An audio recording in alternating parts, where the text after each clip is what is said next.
My junior year is basically over, and that's a big one, right? Junior year, 11th grade, my high school career is essentially coming to a close with one big year left over, and obviously, it's a big year. A lot of stuff happened this year, and there's a lot to reflect on, so this will just be a very long-form journal reflection for my future self to look back and laugh at, and for my current self to kind of reflect on and see what happened, how did I handle, what did I grow in, what did I not grow in, what did I do good, what did I do bad, how were the classes, what happened, what went on throughout the year. So yeah, gonna go through classes, extracurriculars, basically anything noteworthy that occurred, anything that I put in effort in that like mattered to me in the year, I'll add in there. So yeah, long video coming up, it'll be awesome. I did the same type of video last year, and it was kind of a pain for me to look back on and have no idea what was happening at any point in the video. It was like an hour long. This one might be like an hour long too. I'll see what future me figures out. But I want to organize it a little better, make like a table of contents. So I have a written out outline sort of thing so I can go through and know when exactly each thing is going to happen. But first, I obviously need to go through my classes, which Gov school classes will be computer science, humanities, calculus, and physics. And then at base school, I have AP US history. I didn't need to add AP. They're all my classes. Most of my classes are basically AP. Latin 2 and band/wind ensemble, just band class. So that's in terms of classes. I'm going to go through and just go through all that and then go through, basically sum up how the class was throughout the entire year, any noteworthy occurrences, big projects, how I experienced the class. Was it a challenging class? Most of which weren't that bad except for one.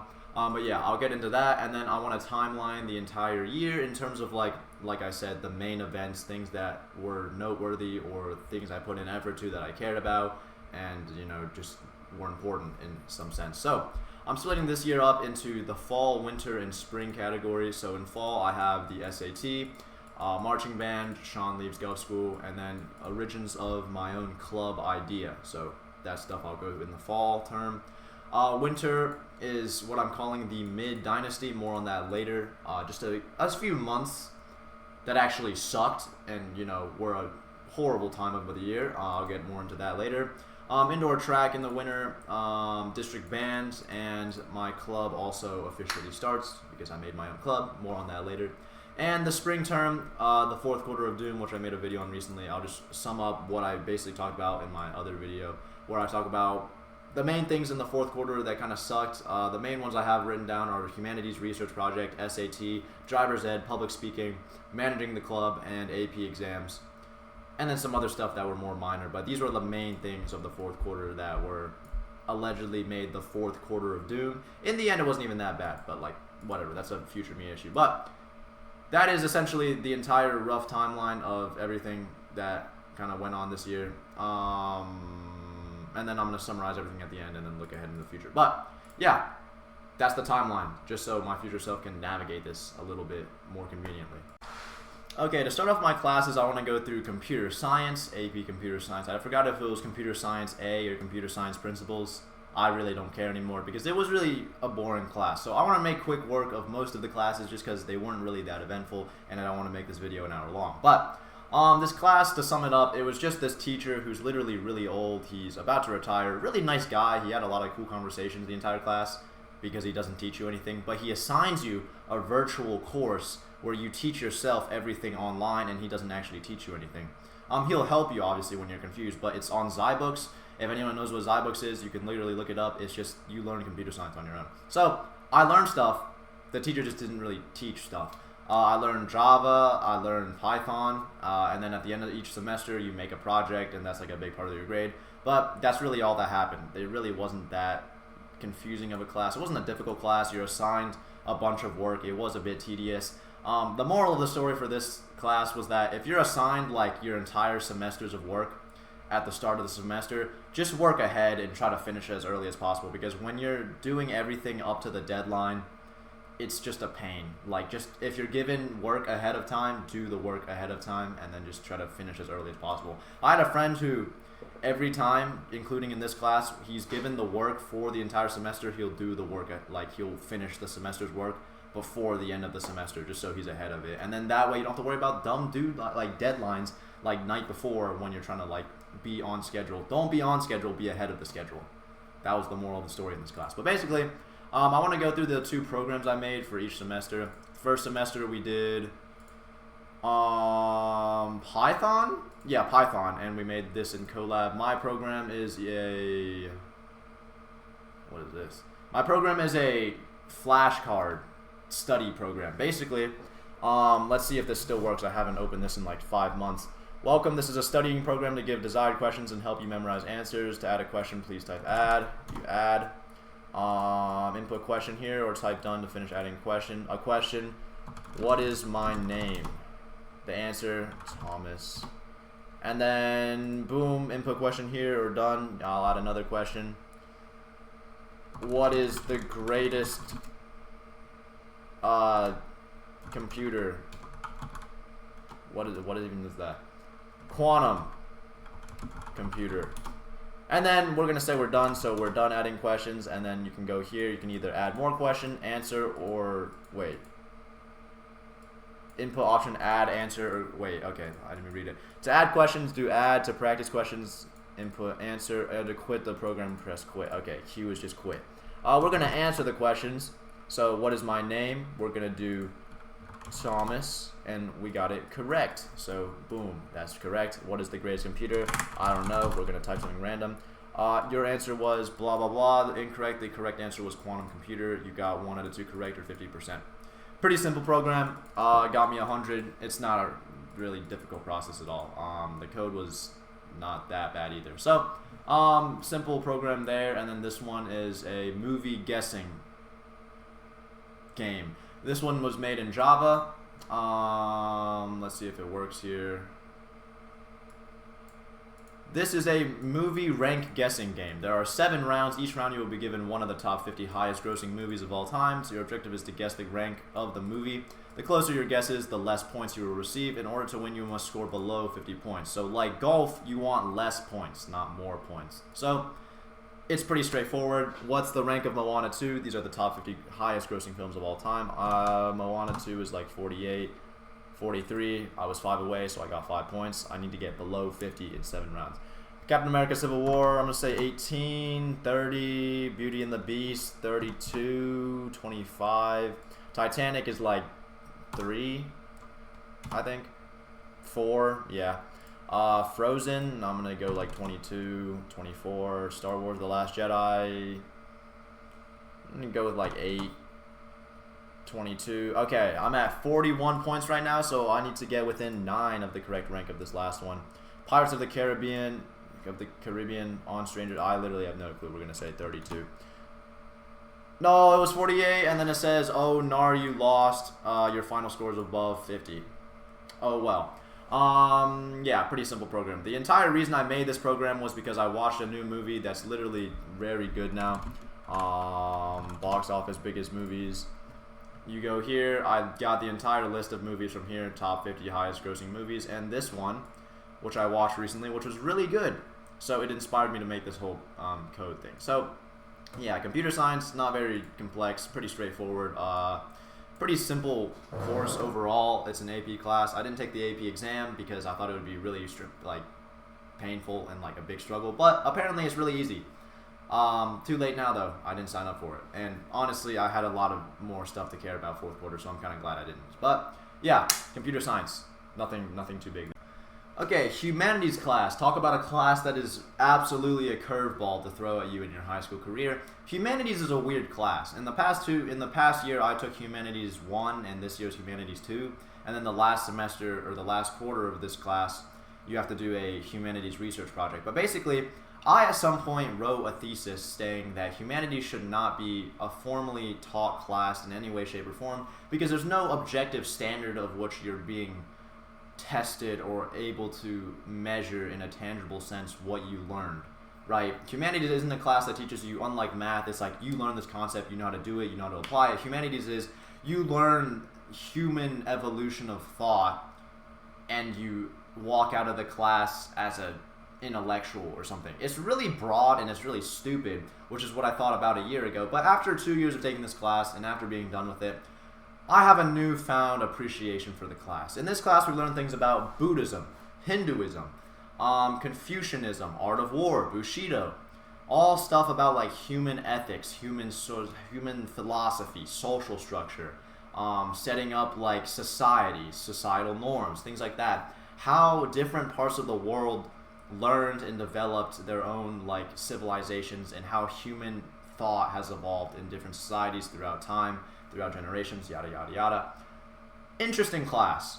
Some days we would walk in and we would just discuss for literally the entire class about like some text we read. Like in Hinduism, we read like the Dhammapada or something. Yeah, I don't want to offend anyone and say all these names wrong, but basically we read a lot of stuff, and it was really interesting. Some days we would walk in and watch a random BBC documentary for an hour. Other days we come in to discuss. Other days we do some weird meditation where you go outside and just meditate for 30 minutes. It's such a curveball class, and what I liked about it and equally hated about it was you walked into class and you didn't know what you were going to do. You had zero idea what you were going to do. You could do an essay for no reason, or you could like be like carrying a bowl of water and trying not to spill water because that's like some like philosophical test. Like it was just a random class, but at the end of the day I learned cool stuff, right? Hinduism, Buddhism, Confucianism. We learned about the religion, the values, the norms, the whatever rituals. And all of them, you get a deeper dive into like how thoughts are formed and how human thought kind of evolved. So at the end of the day, when I leave this class and I think about it in 10 years, I'm not going to remember what is Hinduism or what is Buddhism. You kind of leave with a different form of like awareness and open-mindedness, which I'm pretty sure is the whole point of the course. Is you understand more how like cause and effect. It's kind of like history class. You want to understand how human thought kind of evolved, and that's humanities class. Humanities, human evolution type of thing. So, not much more to say about it. Throughout the year, again, I said all the things we learned. Nothing too difficult. We would write essays occasionally. We'd have tests and stuff. Nothing too crazy. I still did good in the class, not by the standard that I understood anything, but by the standard that she grades off effort, not whether or not you did good, because you can't judge whether or not someone did good in a humanities class because you're judging how well they understand a topic, which you can't judge in an objective standard, which is why I said I hated it. But now I like it because it's more loose and the assignments are more generic and broad, and as long as you try and you're genuinely showing like interest in learning these topics, she'll give you a good grade. So that's what happened. I got a pretty good grade. So the only noteworthy thing in this class was the research project at the end of the class. The end of the quarter, the fourth quarter, you have to do a humanities research project about whatever you pick, a non-Western philosophy, religion, whatever, and you write a paper about it by researching other papers and making whatever, your humanities research paper. So I picked Taoism close to home, and I'm curious about Taoism. Basically, the start of this process really sucked because, like, how do I explain it? Taoism makes no sense when you think about it. It's like the first thing you learn about Taoism is to follow the Tao, which translates in Mandarin to the way, or like the path. And you're like, what is the path? What is the way? And then it tells you that the way is nature, the way is the universe. It's the natural flow of everything. It's one of those Zen Buddhist peaceful type like philosophies again, where you're all about like reconnecting with nature and stuff. So it's hard to apply that, and it's even harder to figure out what you want to write a paper about. So basically I spent a month panicking over this assignment, this whole research paper, because I didn't know what I was doing. But then I thought about something interesting, which was that as I looked into this religion, I learned more about how you want to be natural and how you don't want to conform to societal expectations, peer pressure, just like reject societal norms or like hierarchical standards, like what do you call those constructs, social constructs, right? It's things like wealth, status, power, those things that everyone cares about. It says don't care about these things because they're not natural. The whole thing is about being natural, aligning yourself with the Dao. Like, it doesn't want you to like overly exert yourself just for the sake of like what society wants you to do. So in that case, trying to become filthy rich would not be natural because most people don't actually need to be filthy rich for no reason. You're just getting filthy rich because you think you'll be like praised for it, or that's like seen as good in society. So where my idea sprouted was the Asian stereotype revolves around trying beyond comparison and becoming number one. At least this is how I see it, and especially when I compare it to my dad. So the way my dad usually perceives things is like, oh, you need to try super hard. You need to be number one. You need to be excellent. You need to keep being better and improve yourself and keep improving and like be number one, be everyone around you. And it contradicts at every point with every fundamental philosophy like point of Taoism, which says like, oh, you don't need to try super hard. You need to accept how you are, accept the present. That doesn't mean like lay on your back and like die and like just starve yourself, but like do what you want to do, be passionate, be natural, do whatever you genuinely want to do as opposed to what your parents want you to do, as opposed to what society wants you to do, all that good stuff. It's about like, again, the peace of mind, open awareness, like acceptance of the present, humility, virtues, like peace, like it's hard to explain, and I can show the whole paper, which, let me find it. I wrote a 19-page paper. I did get an 100 on the paper, but I think, you know, again, she like kind of just lets you get the stuff. But there's no point in reading any individual part of this. It's 18 pages.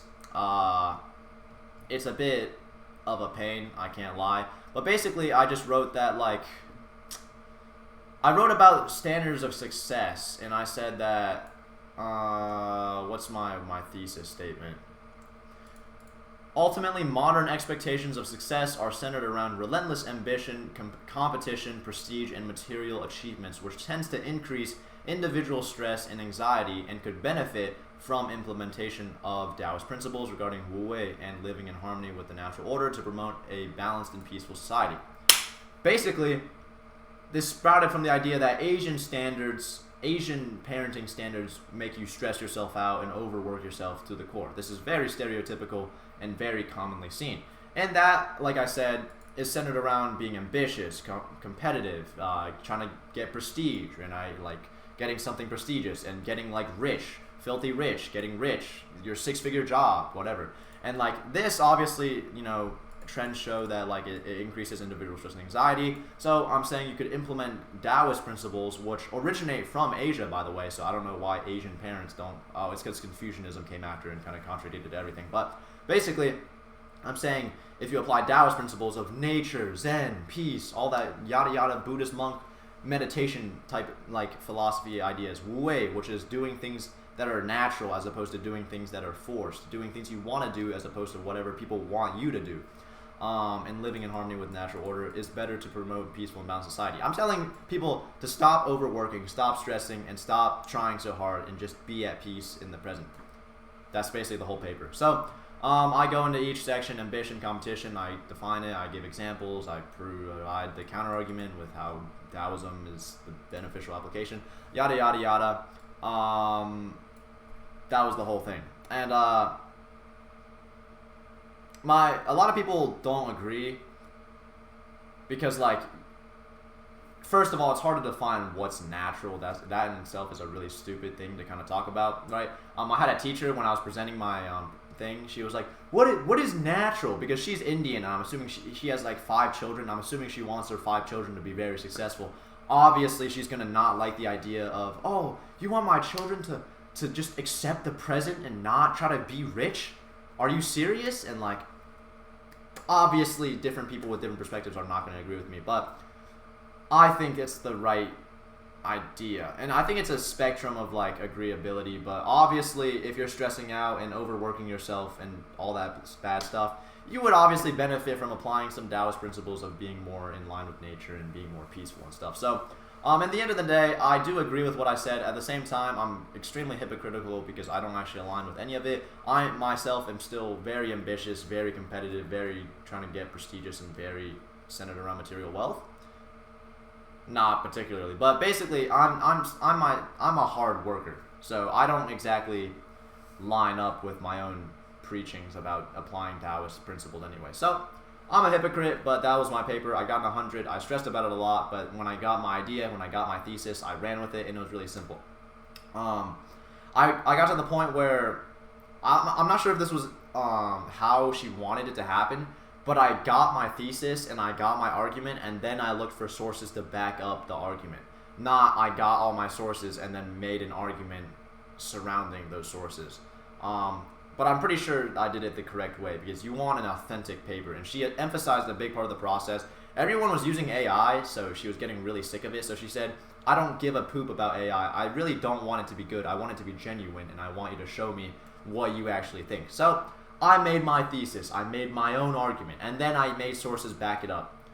And I made this 18-page paper, which I think was the longest out of everyone in the entire grade. So, humanities class. Interesting class. Learned a lot of stuff. At the end of the day, the takeaway is, it's cool. I like humanities. Oh, I can make quick work of calculus in literal seconds. People complain about calculus, and maybe they have a right to, because calculus is difficult if you have the teacher that my base school friends have. But at the program I take a program. The teacher who teaches calculus is probably the nicest teacher of all time. But in itself, calculus is not a difficult thing. People were scared. I was scared. I was like, oh my god, derivatives, integrals. What is that? What is that S that they're writing? What is that S that they write? What? Like, everyone's seen the integral sign. Integral. And, like, they're terrified. It looks horrifying. And, like, I was scared. I was so terrified of these concepts where, like, there's lines on my screen. But it's nothing. None of this is really anything relevant. And I'm not going to, like, teach the class or try to, like, explain it, because it really isn't difficult. But once you learn, like, the power rule, and then, you know, you learn what a derivative is. Derivatives and integrals are really nothing bad. I did perfectly fine in that class, 100s basically throughout the entire time. Mainly because the teacher was really nice. She gave generous curves, and every test was really basic and tested the fundamental ideas without giving you curveball questions. But at core, it was a really simple class, and I think it did me really well to prepare me for the AP exam. It was a really good teacher. She explained everything to the point that people think she was explaining too much, and that, in my opinion, is way better than explaining too little. Basically, she was a good teacher. She yapped all class. You understood it within the first 10 seconds, and then the rest of the 90 minutes, you were just confirming what you already understood and just hammering it into your mind so you actually understood the concept. Derivatives are easy. You just have to memorize a bunch of, like, derivative formulas, just because different things you're deriving have different conditions. And then integrals, same thing, just derivatives backwards. Nothing too difficult at all. At the end of the day, I mean, I've always been good at math, so obviously I'm biased, but calculus was a really easy class.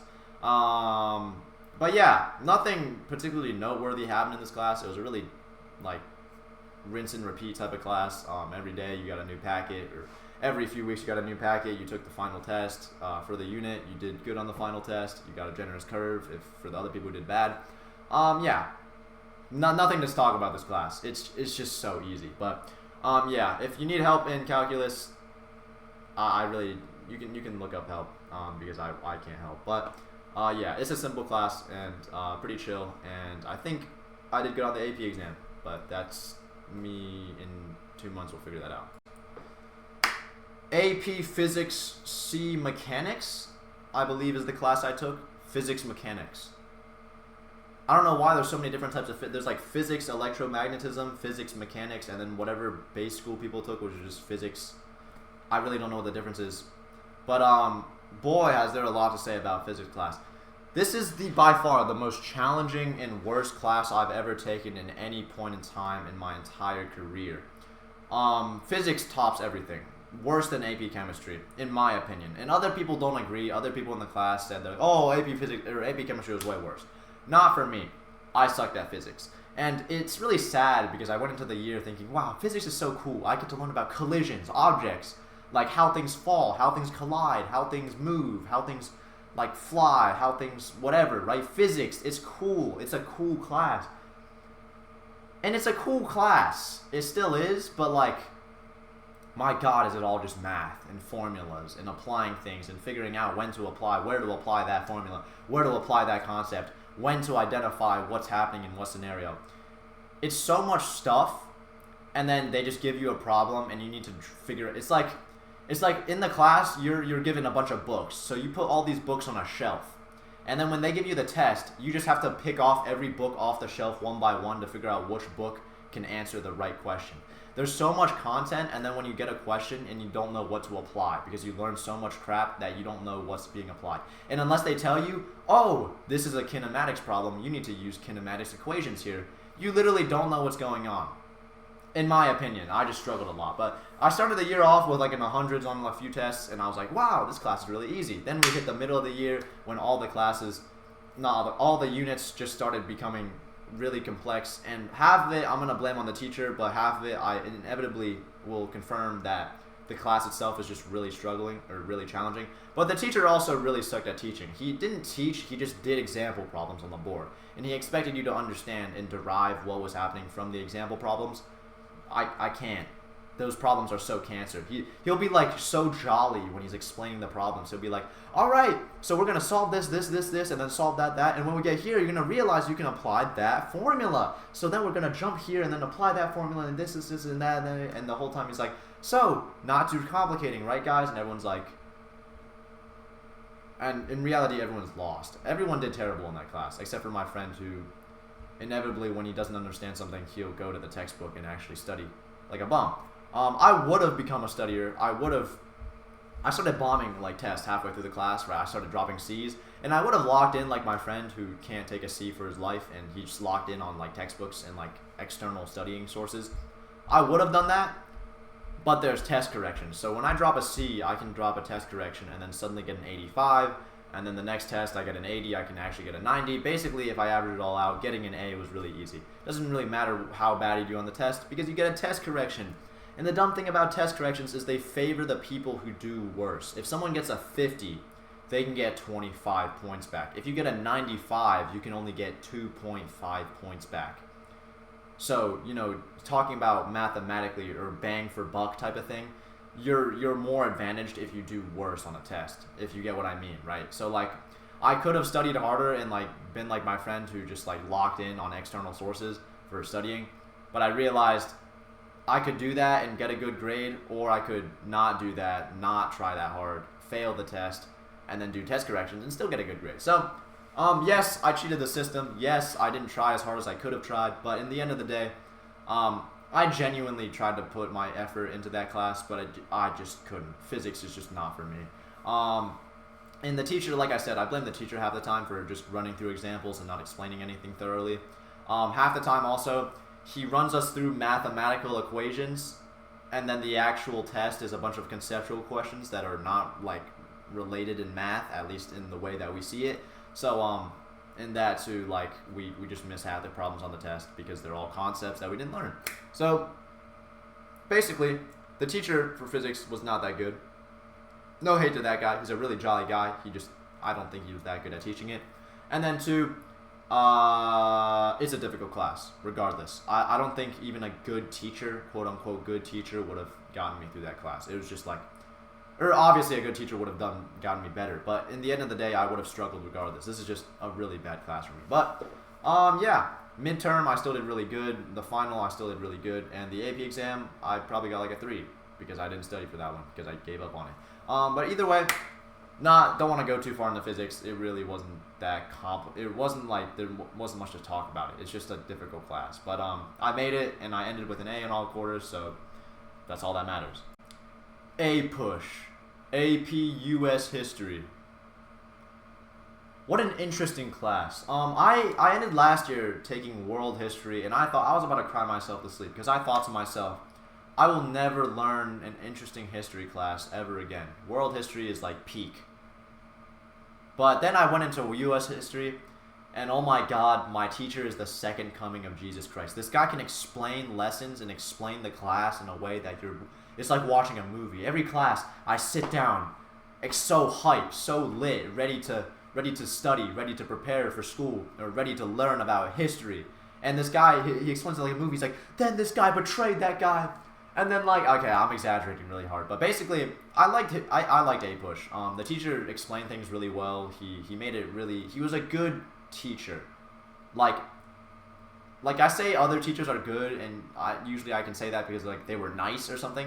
But this teacher, not only was he also really nice, he was a good teacher.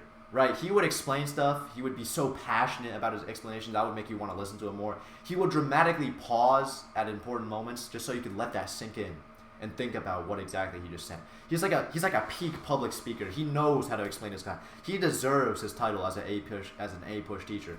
This guy's just the king of explaining things. But I was sad because AP World was like such a cool class. I got to learn about the world and China, and I'm like, oh, I'm not going to learn about China. I'm not going to learn about other countries. I'm not going to learn about like big world global stuff anymore. It's so sad. I'm going to miss those things. And APUSH sounds so boring, right? I only get to learn about U.S. history, not the whole world. That's so limited and caged, and it's going to be so boring. But like it really wasn't, because the way our teacher explained and like taught stuff, it was like a story. It was like a movie every single day.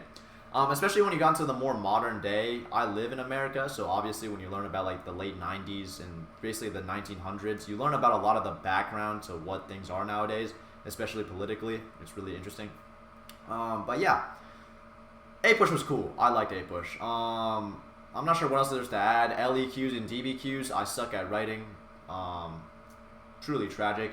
I got 1.7 on a DBQ this year. The only 7 I've ever gotten on a DBQ in the past 2 years. I tried my best to recreate it, and it just never happened. And to this day, I'm done with DBQs. I'm officially over. Like, the year's over. I'm done writing DBQs. So I can say in my 2 years of writing DBQs, I got 1.7. That's 1/100. And my friend, on the other hand, got all 7s because he's just Superman. But I'm not disappointed in myself. No one gets, like, consistent 7s on DBQs except for my one friend. Most people drop, like, 3s, which is like a 50, but generous grading. But yeah, that's like an 80. But I dropped like 5s and 6. I would go up, down between like 5, 6, and 4. 4 was really rare. That pissed me off that one day. But 5 and 6 was my flow state on the DBQs. I never figured it out. I just don't know how to write it. And it was kind of annoying because I understand the class, I understand the content, but I can't put it in writing. So like when I got the multiple choice test, I dropped instant 100. When I got the SAQs, instant 100, because SAQs for some reason are a lot easier. But when I got to DBQs and LEQs, my God, I should retire because those were just a struggle. But yeah, nothing noteworthy in this class that really deserves much attention. It was a really fun class. I like the storytelling. I like learning about U.S. history. And I like learning about the political setup of what is now the modern day between left and right, especially in the late 90s. But yeah, a lot of cool things. You know, New Deal, FDR, a lot of cool stuff about the economy and how everything just works, right? It's just really cool how everything was taught and how everything was framed. But yeah, I like world history. Very cool. Or U.S. history. Latin 2. There truly is not much for me to say about a language class, because first, Latin is a dead language and no one should ever take Latin, but my school has the nicest Latin teacher on the planet, so obviously I took Latin. She's really nice, and half the class is mythology, so you just learn about like random stories. It's just story time. So Latin 2, again, similar to when I took it freshman year, just part Latin, part story time. Yeah, that's really all. I don't want to. No story was particularly like noteworthy enough for me to like care, but like it was cool, and you'd rather listen to a story than like actually learn something.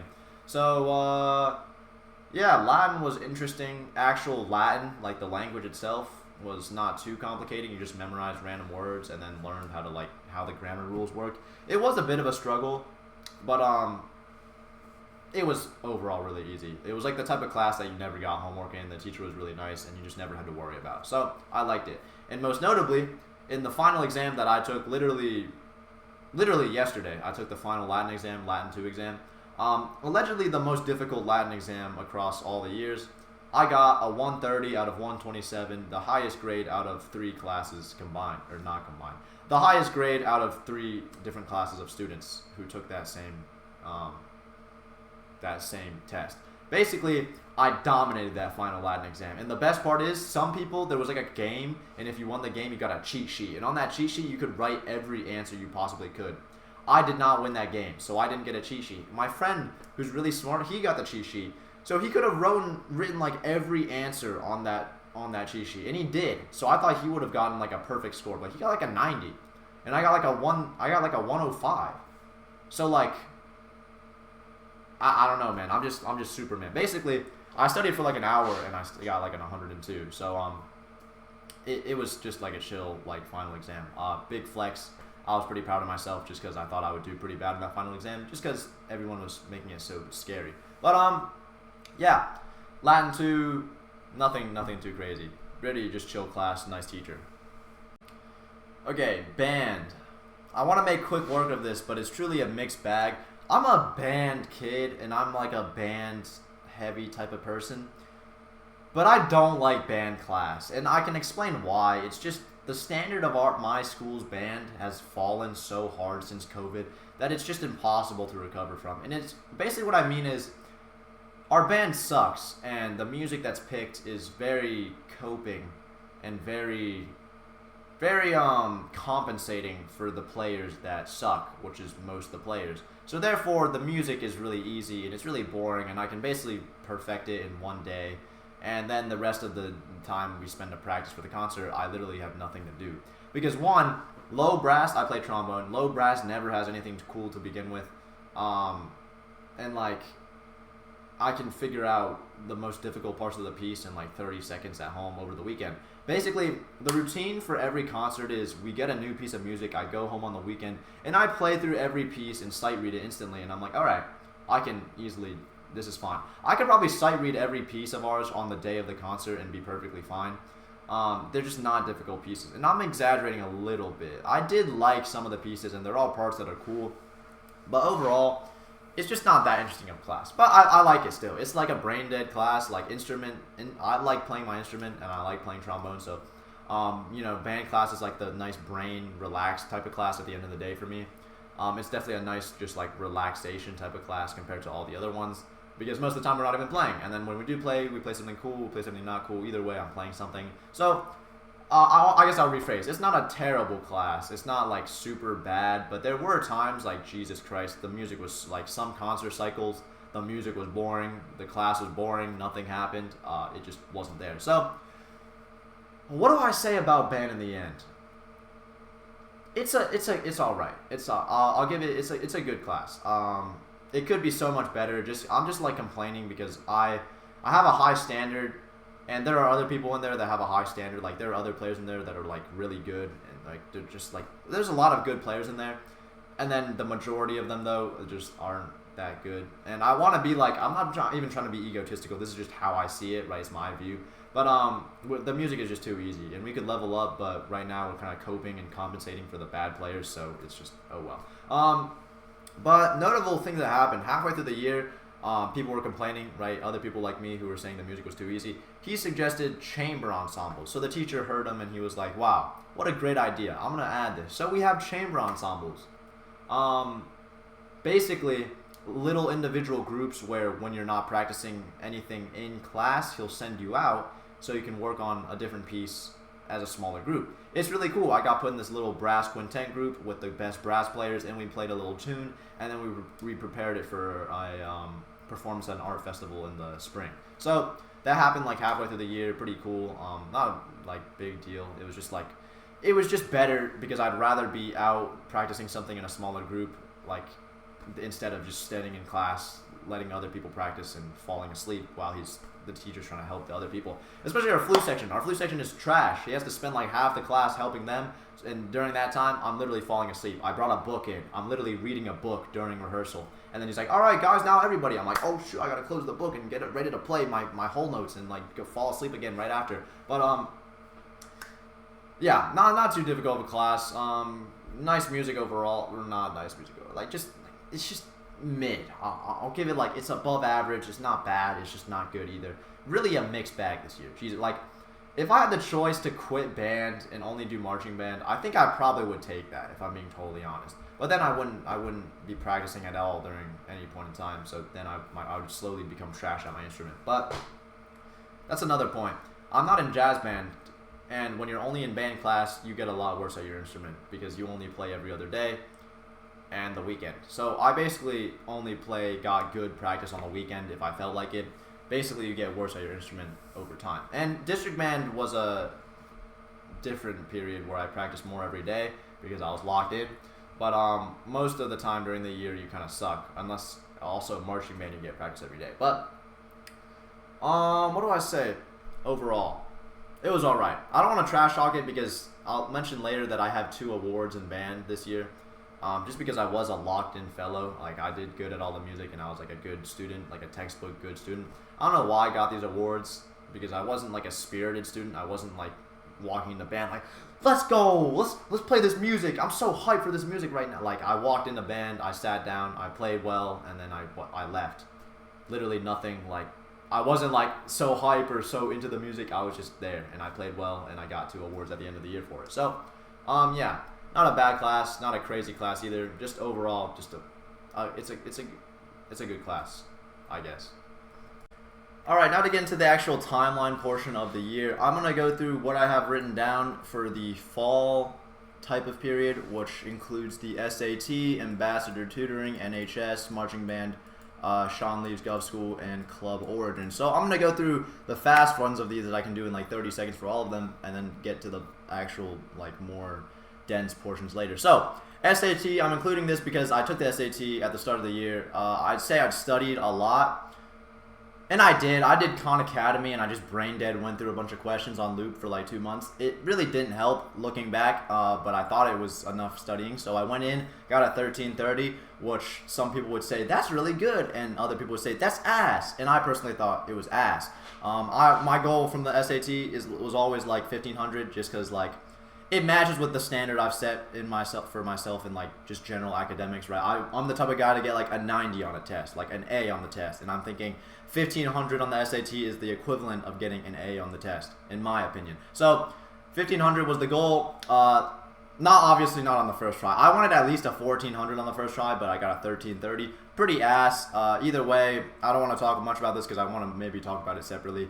But honestly, I think this was actually pretty important because it really made me think about the SAT throughout the year, and I just like kept my mind on it more often. And now, looking back in the future when I took it again recently, I think that helped me a lot because I was just like, I've been thinking about the questions and how I like handle the test overall throughout the entire year, just because I was so pissed after taking it the first time. But that was the SAT. Really short and simple. Ambassador tutoring at Gov School. I was an ambassador. This is my first year as an is it? Yeah, my first year as an ambassador this year at Gov School, which just means I help out with like stuff overall in program, like activities that they're doing at the school, and like I also tutor younger kids if I really need to. So that's basically, I'm going to summarize this for the whole year. As an ambassador, the program director will give you students to tutor throughout the year if they need tutoring. So I was given 3 people throughout the year to tutor. The teacher reached out to me. She was like, can you get in contact with these people? It was one at a time, but like throughout the year I was assigned 3. And I got in contact with the first one. They take like 5 months to respond to an email, by the way. Not that long. But they take like weeks to respond to an email, and then they're like, all right, let's get in contact. I called up the first guy. We talked for like 30 minutes. It was chill. He was a nice guy. He doesn't need help. He has a study group. He's smart. He's dedicated and motivated. He didn't need my help at all. So I'd always text him like, yo, are you good? You need any tutoring? Because I was assigned. He was assigned to me. I was supposed to be his tutor. I'm always checking in. I'm like, all right, you need help on anything? Because like the teacher told me to help. And he was like, oh, no, I'm good. And then occasionally he would call me at like 11 p.m. when I'm fast asleep. And he's like, yo, I need help. The test is tomorrow. And I'm like, yeah, I'm asleep. My bad. But that was the first guy. The second guy just never needed help, and I never asked because I was too lazy. I was busy myself throughout the year. And the third guy was like low motivation, failing his classes, which was pretty much, I don't really know how to address that, right? I can work with someone who's motivated and like willing to work but doesn't know what they're doing. But this guy straight up said, I have issues with motivation. I can't study for class. And I'm like, damn, bro. I told him like, maybe try to like getting a group or like listening to music while working, just doing anything to kind of like rewire your brain, because that's never an issue for me. I was never the better person to like struggle with workload because I always like somehow rewired like my framing of workload as like a more chill thing. So whatever, it was not that bad. Either way, I got these 3 students to tutor. I did other stuff as an ambassador throughout the year. Nothing too notable, nothing really important. The ambassador role is basically a joke, but it looks cool on paper. It's supposed to be important and cool. In fact, we were also assigned a project to make like a Gov School trailer video to send to like middle and elementary schoolers. But my God, does the director of the ambassadors have no clue what she's doing? She just like calls a meeting for all the ambassadors, and then she's like, all right guys, let's talk about mindset. what mindset do you need to succeed or something like that, and we just get nothing done. Like, ideally, Gov School is supposed to be the smartest people in the region, and then ambassadors is supposed to be like the most responsible leadership and like best of the best. Like, Gov School is supposed to be the best, and then ambassadors is the best of the best. And I'm not saying we're bad, but the teacher doesn't know how to direct us. So in the end of the day, we're all doing nothing. That's basically my summary of the ambassador program. I want to just get through all of it now. I mean, like, stuff with the ambassadors happened throughout the year, but nothing really too notable. We made the whole video trailer for like younger students to send out. It was really bad. We all put in like a little bit of work, and then I also just didn't tutor anyone, even though I was assigned them, because they didn't need help. And if they needed help, they called me at like 12 a.m. and I never actually helped. So basically, ambassador was troll. That was basically all. NHS, I applied for NHS. I got into NHS. That's all I want to mention. I barely volunteered throughout the year, but I still volunteered more than most of the other people, because as a junior, you can only transfer 6 service hours to your senior year to get your stool. So volunteering past 6 hours is basically useless. Of course, NHS stands for like being volunteering out of the goodness of your own heart. Hell no, nobody's doing that. Unfortunately, I still volunteered for some stuff because I thought it would be fun, especially if you have like a friend there. It's more enjoyable. But overall, I didn't really participate that much. But I still participated a good amount. Either way, I got into NHS, unlike one of my other friends who kind of trolled his application. I felt bad for him. Either way, NHS, pretty simple. And club origins, I'll mention, is just during this like time frame, I was getting kind of bored, and I was hanging out with like this Asian group.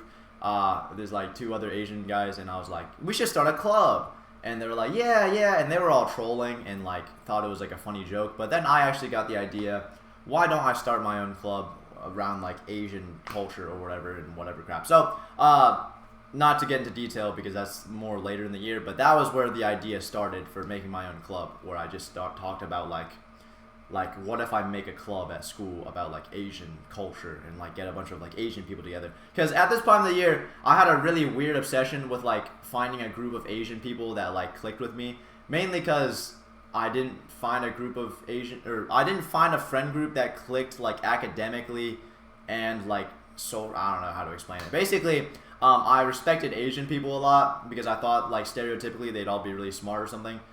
Throughout the year, I realized a lot of Asian people I met were not very smart at all, unfortunately. So, yeah, anyways, that's just the club origins. That's like the main fast things that I can talk about in the fall semester. And then now I want to actually talk about the more long stuff, which will be marching band and my friend leaving Gov School.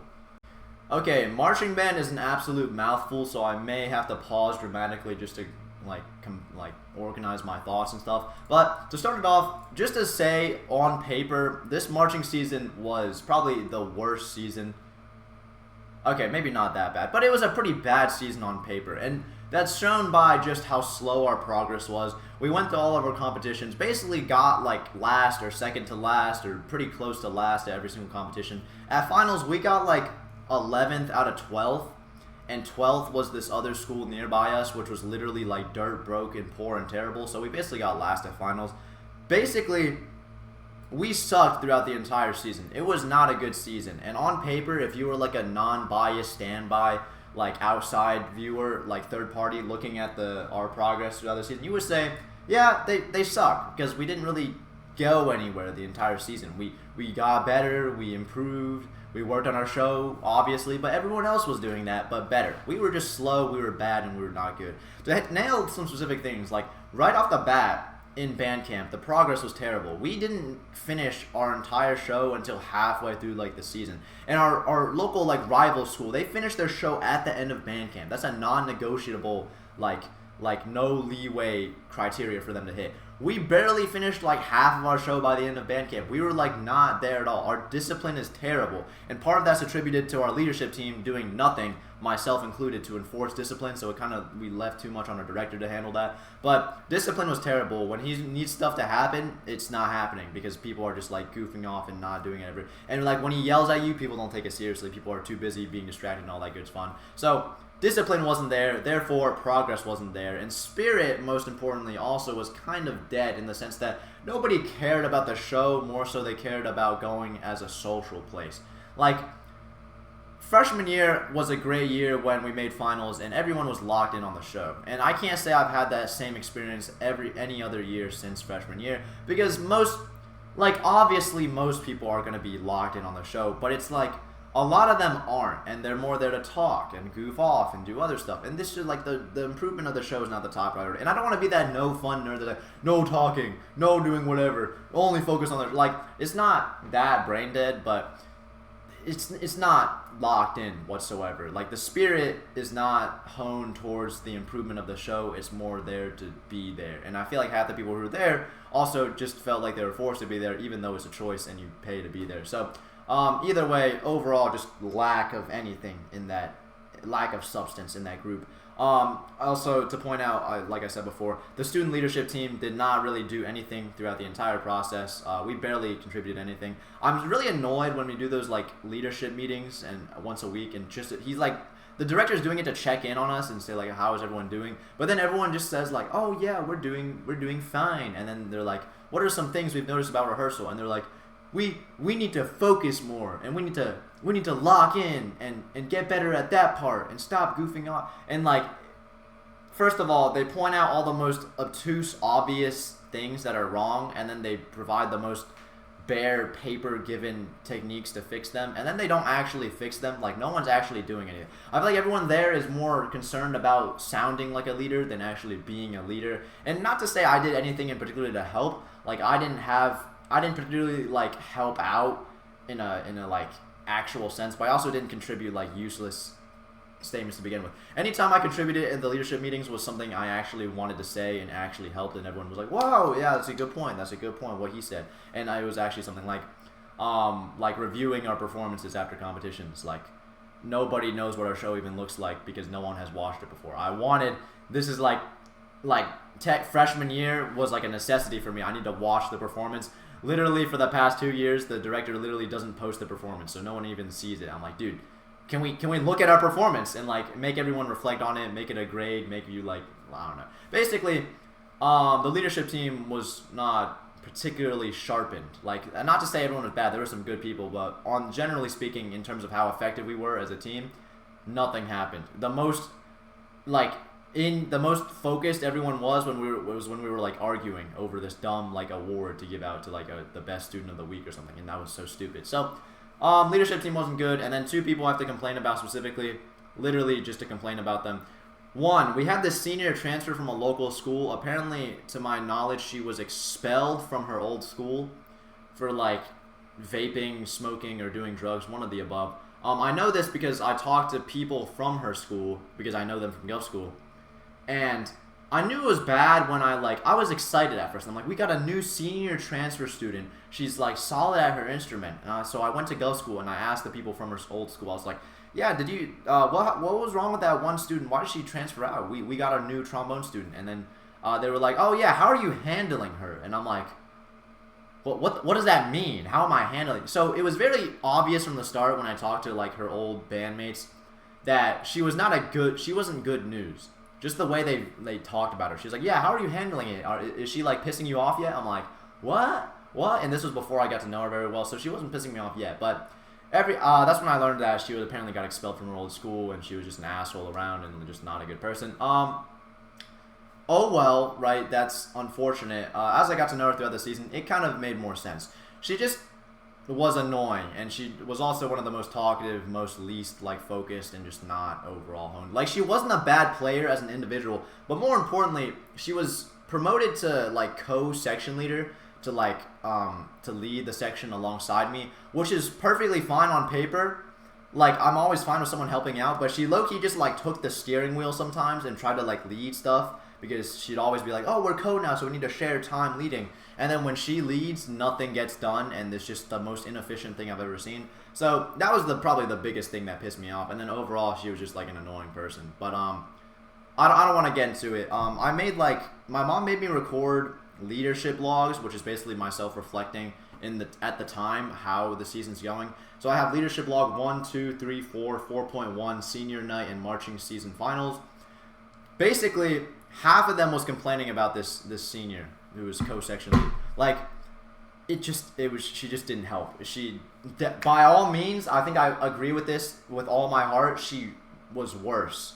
Like, she harmed the section as co-section leader than helped. Like, she was not a beneficial addition. But anyways, that was truly tragic. Also, another person, I had a friend who I convinced to do marching band. I don't know why I convinced him, because I know he's the most least effort dead person I've ever seen. And like, I'm friends with this guy because he's chill, but I didn't realize when he joins a sport he would put in zero effort and just do nothing. And I don't want to go into detail, but oh my god, this guy sucked. He was probably the worst guy in the entire marching band, which looks horrible on me because he was like my friend, and he just looks so bad. And I'm so pissed at myself that I convinced him to do marching band, because I was like, this guy doesn't really do much extracurriculars. I thought I may as well get him to do something. So I'm like, you should join marching band. And I'm like, oh yeah, join marching band. And then he joined marching band, and then he did nothing. He was not focused. He did not do anything. The teacher would like call him out for something. He's like,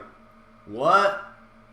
He's Asian. He's like the nonchalant Asian stereotype. I'll complain about that. Maybe I'll complain about that later. Either way, he didn't get anything done. I'll leave it at that. I don't want to complain about him. I complained about him in all my leadership blog recordings as well. He was a rotten apple, and he was like rotting the barrel of apples, basically. That's all it was. But after I said all this bad stuff, it sounds like the season was really bad, like overall. But I still think it was really good for me personally, just for the leadership experience. This is my first year as like low brass captain. For some reason, he split captains into low brass and high brass captain. So I was low brass captain, basically low brass section leader. Usually in traditional bands, you have trombone section leader, baritone section leader, and tuba section leader. But our low brass is so small that he figured we should clump them all together, and I get to lead everyone. So it was good. I got to do like sectional stuff, just like trying to lead a rehearsal with the entire section. And then also this other teacher that came in to help, Mr. Flanagan, was a great help for me because I don't know what I'm doing sometimes when I'm teaching. So he always helped out and was like good at giving out pointers and like how to lead more effectively, how to teach, rehearse more effectively. He was a G. He's a legendary creature, and I can't wait to work with him next year. What else? I had a solo. That was pretty irrelevant. Apparently, I played it too quietly, so I had to blast my volume halfway through the season because there was a competition where every single judge on music was like, "Yeah, this soloist needs to play out." Then you go to the next recording. Yeah, this solo, come out. The soloist isn't commanding my attention. And then the next recording, yeah, I need to hear more of the solo. I'm like, all right, thank you. So yeah, I blasted my solo in the second half of the season. Leadership experience, I don't really know what to go in specifically, just working with a group, managing people. This was definitely like a good character development phase of the year, right? While like on paper I feel like I didn't do that much, over time just like the general responsibilities I had definitely built like my ability to like manage a group of people, get to know my section better, and overall just like work on leadership and all that good stuff. So in terms of leadership experience, it was still a beneficial season, and I'd say the biggest regret I have for the season is around October, I really lost fuel in terms of like being a good leader, in terms of just like having spirit to like improve things. Obviously, the entire time as an individual, I'm doing fine. I'm fulfilling my role as an individual, but as a leader, I didn't really fulfill my role around October. It's stereotypically the dead season, or the dead part of the season, and I thought that was stupid, but then this year I experienced it firsthand. You lose so much steam in October just because other school stuff and other stuff in your life is happening, and you just kind of forget about marching band, and the progress becomes so slow, and then you forget, and then it becomes even slower. So basically, October I lost fuel, and then throughout the entire season, like, then to the rest of the season, like, I died, or in terms of leadership at least. As an individual, I was still locked in, but like I wasn't like helping out enough. But overall, leadership experience went up, so good experience on that end. At the end of the day, I think this marching season was fun. I mean, marching band is always fun. Marching band is a good activity. The people are always fun, and like I always loved marching band to begin with. It was always that activity that kind of tickled my brain. It was like it's a contrast from like I can do like schoolwork and like, you know, academic stuff, but marching band was truly the thing that like it tested your brain's limits, which is why I'm actually impressed that most of the people can handle it. It's really a weird experience when you have to like play music, march correctly with good technique, good form, peripherals, like watching people around you, hitting your dot, maintaining form. Like, it was just, it's such an undescribable feeling when you're trying to like do everything at once and your brain is just max firing every gear. It really, it practices your like autopilot ability. But anyways, yeah, I still had fun in the marching season. Great experience overall, even if we did bad on paper. I still had fun, good leadership experience. Really, I just need to lock in for next year. So looking ahead, I'm going to try to lock in. Jesus Christ. I think I said the same thing last year. I was like, junior year, I'm going to lock in and be the best leader ever. This year happened. Not to say it was bad. I still did good, and I was helping out a lot. But we weren't good. And one sad thing I reflected on was my section kind of sucked, and we were bad. And I was trying my best to be a leader and like improve everyone, but it really didn't happen. I tell people to practice, and they're like, no, practice? You silly goose, we don't practice. And I'm like, oh yeah, we suck. But then I looked around and I realized we weren't that bad because everybody else sucked worse. And that was really a sad realization when I realized our whole band was kind of not there. So on paper, it wasn't that good of a season. We still improved. We worked hard and stuff. And I'm being harsh, obviously. I have like really high standards for this type of stuff. But on paper, it wasn't very good. But on an individual level, I still had a good experience or a good time. I'm sure everyone else had a pretty good time, except for that one friend I invited who did nothing. Some challenges, obviously. You know, getting to deal with the co-section leader situation. She was really annoying. But overall, I grew as a person, I had fun, and that's all I can really say about it. So, yeah. Alright, this event I just have to put here just because it happened, and it actually did impact me really hard. My friend at Gov School left Gov School like a month into the, 1 month into school. And this was pretty devastating for me because he was a really good friend of mine. We were basically like together in all our classes, and I really thought he was going to stick it out. Not to say that he didn't have any signs of quitting Gov School. Last year he said like, oh, he was probably going to quit, and we were like, oh, no. But then he showed up at the start of this year, and we were like, oh, I guess he's staying. And then a month in, he just randomly quit. And the most devastating part about this was he didn't tell anybody. One day he was just gone, and I was like, oh, I guess he's gone for the day. And then the teacher was like, oh, shoot. Oh, he's gone. He left the program. And everyone was like, oh, what? Oh, that's so sad. Oh, no. No one else was affected that much. I was affected a lot because that was my main friend at Gov School. He was like my guy. So that day I literally, like, the teacher was like, oh, he left the program. And I was just like, oh, I was literally like, I just laid down like that class. Like, I think people like realized I was being weird and they just like gave me space because I was actually like mourning a loss and like grieving that day. But that really, I'll explain it in the next part of the timeline how that really spiraled. Like, this happened like halfway through the marching season. I think it was a part of the reason why I kind of slumped in October. Basically, he left and I kind of lost like the main friend at Gov School, so it was a bit of a struggle to reintegrate myself back into school normally. It was just like it was a loss, right? It felt like you just lost someone. But he was fine. He still went to normal school, and I saw him back at class. Like, the first day, like, he quit, and that day I went back to school, and he was in my class back at normal school. And I went up to him, I'm like, why did you leave? And I was, like, being all dramatic about it, but I was, like, trolling him, but at the same time, I was actually genuinely devastated. I'm like, what? Why did you leave, man? Why did you leave? And I was like, it was, like, trolling on the outside, but on the inside, I was pretty hurt. I was like, yo, this guy left, and he didn't tell anyone. But, later, I did ask him, and he texted me like a 5-paragraph essay on why he did leave. He put more thought into it than I knew he put a lot of thought into it, but I was glad to know that he did think about it a lot, and at the end, he made a calculated decision to leave. He had his own reasons for it, and I respect him for it. So, yeah, I don't hate him for it, but obviously, it still hurts me when I just lose a friend at Gov School.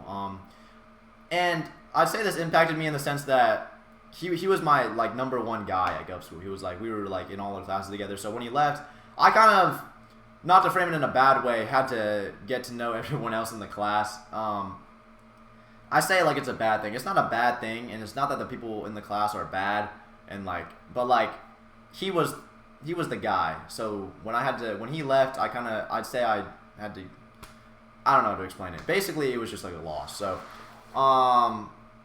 yeah, that was a tragic, truly tragic moment. And it brought back an interesting debate in my mind whether or not Gov School is worth it, because a lot of people at base school, especially, mainly the teachers as well, they hate Gov School because, one, they get valedictorian every single year because they go to this program for extra APs, but they're not even at the base school all the time, which is valid, but I don't care about valedictorian, so that doesn't really apply to me. But it's a lot of work, and it's just a lot of AP classes, so on paper the workload is higher, and it is more work, but I always just adapted to it. Like last year, my grades were dropping at the start of the year because I wasn't used to it. I just got used to it, right? I was always the type of person to adapt to whatever environment I'm in. I figured it out, got used to it, and I just figured it out, and it was all fine. But my friend who left, apparently, he never adapted to it completely. And it's not his fault because he's a really busy guy, so he has a lot of other stuff. He's big on social life stuff, like more so than other people, so he also likes to spend a lot more time like doing other like social events. So he didn't have time in his schedule for like more workload and stuff. So it never really fit him, and I always just managed it fine in my opinion. So it just clicked better with me. But it brought up the point where Gov School is a lot of work and it's a lot of AP classes, and it questions whether or not it's worth it as a program to go. When he left, I kind of questioned it again. I'm like, dang, he left? Maybe I should leave next. And I was thinking about doing it just to be rebellious, because I know the program struggles with maintaining its students. A lot of people quit. Not a lot, but a noticeable amount quit every year, just because they can't really handle it. And I'm like, whoa, I'm going to quit as like a protest as to like this workload. But then I realized I don't care about the workload, and it really doesn't affect me that much.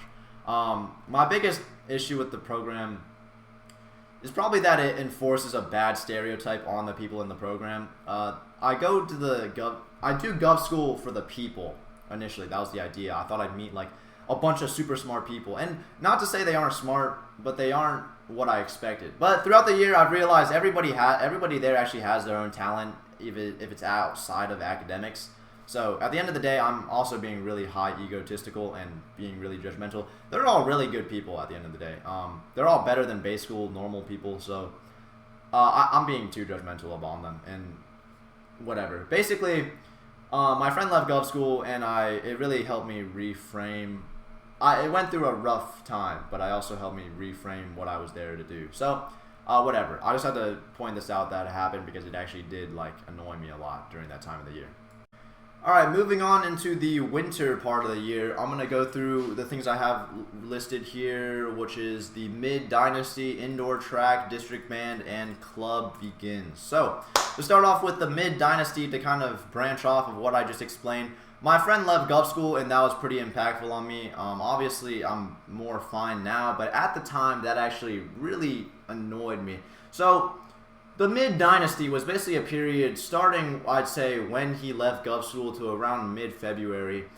My life kind of sucked in the sense that I didn't really I didn't want to wake up any day. Like, last year, I didn't realize last year was actually really, fun, because I woke up every day, happy to go to school. I was like, all right, let's go, and I met with a consistent group of friends, and it was just more chill. But this year, after my friend left Gov School, he was in every single one of my classes, so it kind of just annoyed me on a deep level. So every day I woke up, I'm like, man, I don't really want to go to school, because every class I didn't necessarily have a main friend because he was gone now. And then I went back to base school, and sometimes those classes don't have that many people I know. And basically, I wasn't really enjoying my existence at this time of life. Not to say I was hella depressed or something, but I don't think I've had a worse opinion on how it's going since 8th grade. I don't know how I'm framing this. Basically, I wasn't really enjoying myself in this phase of my life. It wasn't a good time. I woke up every day and I was like, man, I don't want to get out of bed. And maybe it was a seasonal thing because it was cold, and the second I take my blanket off, it's cold, and I'm like, man, I don't want to get out of bed. But truly, I think it has to do with I wasn't really doing much at that time. I didn't have anything to wake up for. None of the days were particularly interesting or standing out. I kind of went on autopilot in the sense that every day I did nothing that was unique or interesting in any sense, which is what I'm going to make this a key lesson for my future self. never live any day on autopilot because it's just so bad. Maybe a day. Maybe if you're tired, you should go a few days on autopilot. But my God, this was like several months that I went on full autopilot where none of the days were interesting because I just didn't do anything interesting. I went to school. I did my classwork. I went to the next class. I did more schoolwork. I went home. I did homework. I went to bed. It was such a loop of doing nothing that like it just made no sense. So, like later to get out of this phase, one, I made more stuff on my plate, so I was busier. Every day I had to do something different and challenge myself and do a little more stuff. And more importantly, I made sure to not be on autopilot. I made sure in classes I wasn't only doing work. I wanted to talk to some new people and get to know other people and like just kind of be more alive in the sense, right? Part of that was also shifting like my work structure and like time management, but basically, this was not a good time. What was I gonna say? Workload didn't line up. Like last year, I had a high workload. So when I went home, I had things to do. I had homework to do, and my time was always filled. This year, surprisingly, I think my workload was less, and that was actually worse for me. Because I had more free time and I genuinely didn't know what to fill it up with. So I got bored. And when you're bored for several days on end at like after school, it kind of messes with your brain in the sense that you just get really bored and it's just not good for you. I reached like this mid dynasty, like from October to like February. I had times when I like rewatched entire shows like in a day. Not in a day, in like a week. Like I was starting to rewatch old shows that I watched just because I had so much time on my hands. Like homework wasn't that bad. I would get stuff done and then I would just watch shows and like it was just boring. And basically, like I said again, I was living on autopilot. Every day I did the same thing. Every day I'd work, homework, schoolwork, whatever, and then go home, work a little bit more. I'm done. Oh, I have time. I'm going to go watch a show. And I did that for like 5 months and it just was really boring. So, yeah, nothing to say in terms of that time. I just want to point out that part of the year really sucked, and that was probably the low point of the year, the blemish of the year. It really like it pissed me off. Even thinking back to it, it pisses me off because it was all within my control. Like if I didn't want to like if I wanted to like do something more interesting and make the days more interesting, I could have chosen to do that and like not and like woken up and like not gone on autopilot for the day, but it was my choice. At the end of the day, it's my fault that I kind of didn't do anything or didn't get much done during that part of the year. Watched too many shows, just like my fault for not being productive. So anyways, yeah, I just wanted to point out that time of the year where everything kind of sucked and it was not a good time of the year. But yeah, still some other stuff that happened in the winter time that was more relevant. Okay, one thing I did in the winter that was obviously a big winter thing is indoor track, which starts at the end of marching season and goes until like February or something. Indoor track, not much to say. It's indoor track. I run and I run and I keep running. I'm not unathletic, but I'm also not athletic, if that makes sense. I've talked about this last year, so I'm not sure if the opinion has really changed at all. Track is not for me. I go to track because you're there for essentially the community and the exercise. And for me, it was nothing about the competition because I had zero chance of winning any competition or being anywhere good at athletics or running in any way, shape, or form. So I was there for the community and the exercise. And the community, not to say anything bad about the community, they're great people, but oh my God, some of those people are really honed in on only running and being fast. And it's kind of the thing where like, if you're not fast, you're not part of the fast elite group. And that kind of just shuns you from the community. Not to say that was sad, but like last year, there were a lot of like slower people that I was with. And it was more fun because like they were the more people that you were around. And they were all great people. This year, my God, like 5 of them disappeared. Like 6 of them all disappeared. They were gone. Magic. They disappeared. Poof. They were gone. So suddenly I was like the slowest guy on the team. Just like there for no reason. And I realized the other people probably quit because they were just slow and I'm the only one that stayed. And I realized it's like there was a girl who was like the slowest in her team and like she was there and she was I mean, I can't talk because I was also slow. But she was slow, and then later she quit because she got injured, but then she just never came back. And, like, at that point, I was like, okay, whatever. Basically, indoor track was not for me. And I'm not going to say I regret the experience. Like, I still had a good time. It was good exercise by all means. And, it wasn't a bad experience. I'm never going to say anything was a bad experience because looking back, it's like any experience is some type of experience. So, it was still, like, a good thing to do.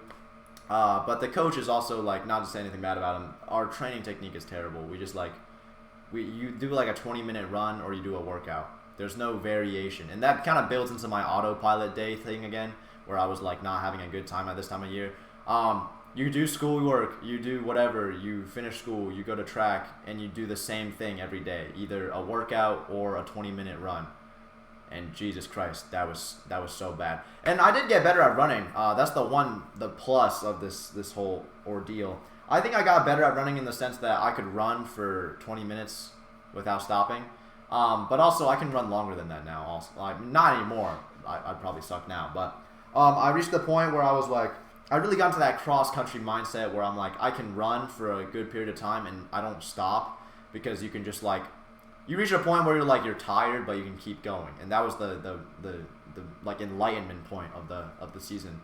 I had it last year, but I lost it because obviously a whole year has passed. But when I got back into indoor track, I'm like, oh, I suck at running, and then I ran a little bit more. I'm like, okay, yeah, I got it now. Of course, I still suck. And then also I got like slightly injured. Not as bad as last year, but I still got slightly injured. Basically, overall, I'm not going to say it was a bad experience, but it was not for me by any means. So, obviously, when spring comes around, you will not see me in spring track. Everyone slow essentially quit already, and I am next in the list. And thank God I quit track, because, oh my God, my spring was so stacked and packed and busy that if I had track, I think I actually would have just died. And even if I wasn't busy, I don't think I would have liked doing track regardless. Even my friend who's like really good at track, he complains. He's like, yeah, our team sucks. I don't want to be there. Like, he likes running, but he doesn't like the team. And that was kind of my consensus too. I don't really like being there. It just wasn't for me anymore, especially after all the other people quit. So, indoor track, what's the takeaway? Good experience. Sure, it was an experience. I exercised. It was I like the people. I respect the people. They all run hard. They work hard. It truly takes a like strong person to be an athlete and all that good stuff, but it truly isn't for me. Asian stereotype, we're not athletic, and neither of my parents are athletic. And I think I've mentioned this before, but it was always a common trend for my parents to go up to me and say, son, neither your mom nor your dad are athletic, so it makes sense that you wouldn't be athletic. And these are my parents telling me this, and they're like, it's okay if you're slow. And I'm like, thanks, Mom. Good positive reinforcement. And they're not wrong by any means. Like, athleticism is mostly genetic, but it's not the nicest thing to hear either. You don't need to say like, oh yeah, you're gonna suck, FYI, heads up, thank you. Either way, track wasn't for me. End of story. District band has a whole story behind it. I guess I should start last year when I didn't get into district band. My ego last year was truly beyond this world. I was the best trombone at my school, and I'm still the best trombone at my school. And I don't mean any ego behind that statement. I'm just being straightforward. I'm the best trombone player at our school because our school sucks and most of the players suck. So I make no hesitations when I say that statement. So I'm the best at the school, right? That doesn't by any means translate to being the best in the region. Just because you're good in a group of idiots doesn't mean you're good in a group of more people, which won't include any idiots. I did district band last year. My ego was through the roof, and I said, I could probably make first chair. I could probably get anything. And then I didn't get in. I got second alternate, and then officially I got first alternate. Basically, that means if I got any slot higher, I would have made it in. Like 10th chair, but still I would have made it in. And it really pissed me off last year. I got the results back because they literally give you the results like afternoon of the audition. I got the unofficial results back. I didn't get in, and I was walking down the staircase and I borderline almost punched the wall. I was looking, I'm like, and I almost punched the wall. Exaggeration, of course, but it did piss me off, and it kind of annoyed me because my audition. Oh, I remember now. I bombed an entire scale. So that wasn't good. If I got the scale right, I definitely would have gotten in though. So that's a positive thought, positive way to think about it. But either way, it kind of humbled me in the sense that I realized I wasn't very good at my instrument. And it made sense because once you do golf school, I quit jazz band. Without jazz band, you have no period to practice your instrument whatsoever, especially not on a daily basis, which is kind of what you need to improve, in my opinion. Without jazz band, the only time I have to practice is basically the weekend. I don't consider band class good practice because you play like a total of 2 minutes. Because low brass has boring parts and the woodwinds suck, so half the class is spent fixing them, and then we play something, and it's actually good because we only have to play whole notes. Even if we did have to play something challenging, I would have nailed it in 5 minutes. Either way, when we play our thing, the director's like, alright, you guys are good. Now woodwinds play your thing. And then the woodwinds play their thing, and they suck. And the director's like, oh, we need to work on this. So he works with the woodwinds for like half the year, and then we in the low brass section, we take naps in the back. And they all suck. I'm alright, but they all suck. Not to be, Jesus, I'm being way too egotistical. Jesus, basically, well, what is there to say? I didn't get much practice throughout the year, last year either. So last year I didn't get in. I'd say if I had jazz band, I probably would have made it in last year just because I would have been more fluent on my instrument. This year is kind of the same scenario. Marching band is a good time where you're improving on an instrument because you're playing every single day. Once marching band ends, you enter an instant phase of death where you're not practicing at all, except for the weekend if you want to, and that's like your own choice. You have to choose to practice on the weekend, which I make it sound like it's a task, and it's not a task if you like doing it, and I like playing my instrument, but sometimes you don't want to practice every single weekend because you don't have that much to practice. You know your band music, and you have nothing to practice outside of band music unless you have something individual to practice, which I didn't. So some days, some weekends you don't practice, and then that basically is like 2 weeks without good practice, and then it's really easy to suck when you're not in jazz band because band class is not sufficient practice. But this district band, I locked in. First step, I became humble, and I didn't want to like overstep myself and say I'm instantly getting in. First thing I did was become humble. I wanted to realign, readjust how I practice my things, and actually lock in for a lot of the practice. Because last year I also didn't practice a lot of my audition because I was like, oh, I easily got it, no problem, no problem. So I didn't like shine up my audition really well. It was pretty bad. It was a pretty bad audition, so that's probably why I didn't get in. Actually, I almost got in, but last year my audition sucked. I also didn't practice much for the audition. So this year I humbled myself and decided to lock in a little more on the audition. The most convenient way to do this was indoor track, which is where indoor track was actually a benefit to my schedule because indoor track starts at 3. School ends at 2:30. That's 30 minutes of free time where you could either do nothing, which is what I did last year, or you could do something productive, like practicing my instrument and working on my audition. So, 5 days a week, I finish school and I go to the band room and I practice my audition. So it was good. It was a good experience by all means, and I was also right next to the director, so he could hear everything. So he would always come in occasionally and be like, "All right, yeah, that was good, or you could brush that up, or that should work on that part, or that was pretty good."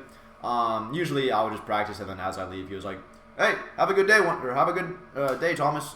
You sounded good out there." I'm like, "Thank you," and I'd go to indoor track and die in indoor track. But either way, I spent like the entire lead up to the audition. I got everyday practice, which is something I have not gotten any point since then, because there's no point I'm practicing every day unless there's something important happening. So I got everyday practice leading up to district band audition. I practiced.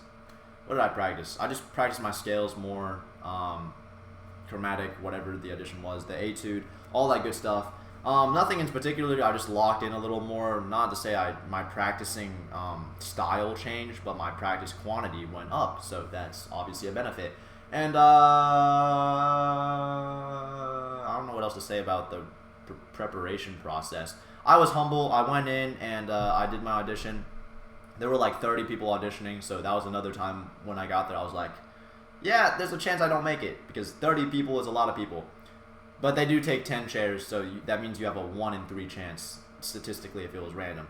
Basically, I just have to be better than 66% of them, which I don't know who I was up against, so I didn't really know if that was possible. But I went into the practice room before the audition, right? Because before the audition, they call you into the practice room, and then they drag you from the practice room to the actual audition. a lot of the people in the practice room sucked. Actually, let me rephrase that. I didn't hear many traumas in the practice room. I heard this one guy in the practice room who got first chair. He was an absolute creature of all time. This guy was playing the etude at like 5 times the speed and with perfect articulation and tone. And I had to go up to him. I had to pull a dad because my dad does this a lot. I had to go up to him and just tell him, dude, you sound glorious, by the way. I had to be all positive. I was like, man, I just want to let you know, like, you're crazy. You're playing the etude fast. Your tone is good. Your articulation's fire. Your everything is amazing. Like you're like sign my shirt type of thing. I was glazing him a little bit, but he deserves it. That guy was a crazy player. But yeah, that guy got first chair. Obviously, he was just crazy. But everyone else, like I practiced in the practice room and whatever, and then I got dragged to the audition room. As I was listening to the auditions of the people in front of me, I realized most of them sucked. Not to say they were all bad, but I heard a lot of trash ones and then a few good ones, like the guy who was in the practice room with me. So I had a little higher hopes then. I was also really nervous the entire time. This pisses me off because I'm never nervous. When I did marching band, I was never nervous. When I did my solo in marching band, I was never nervous. I never cared about that stuff. But for some reason, district band, I actually care about, to the point where I'm noticeably like nervous when I get into that audition room. And it was such a sense of deja vu when I walked in that room. I recognized the 2 people. They were the same people from last year. And I'm like, okay, let's not fumble this one.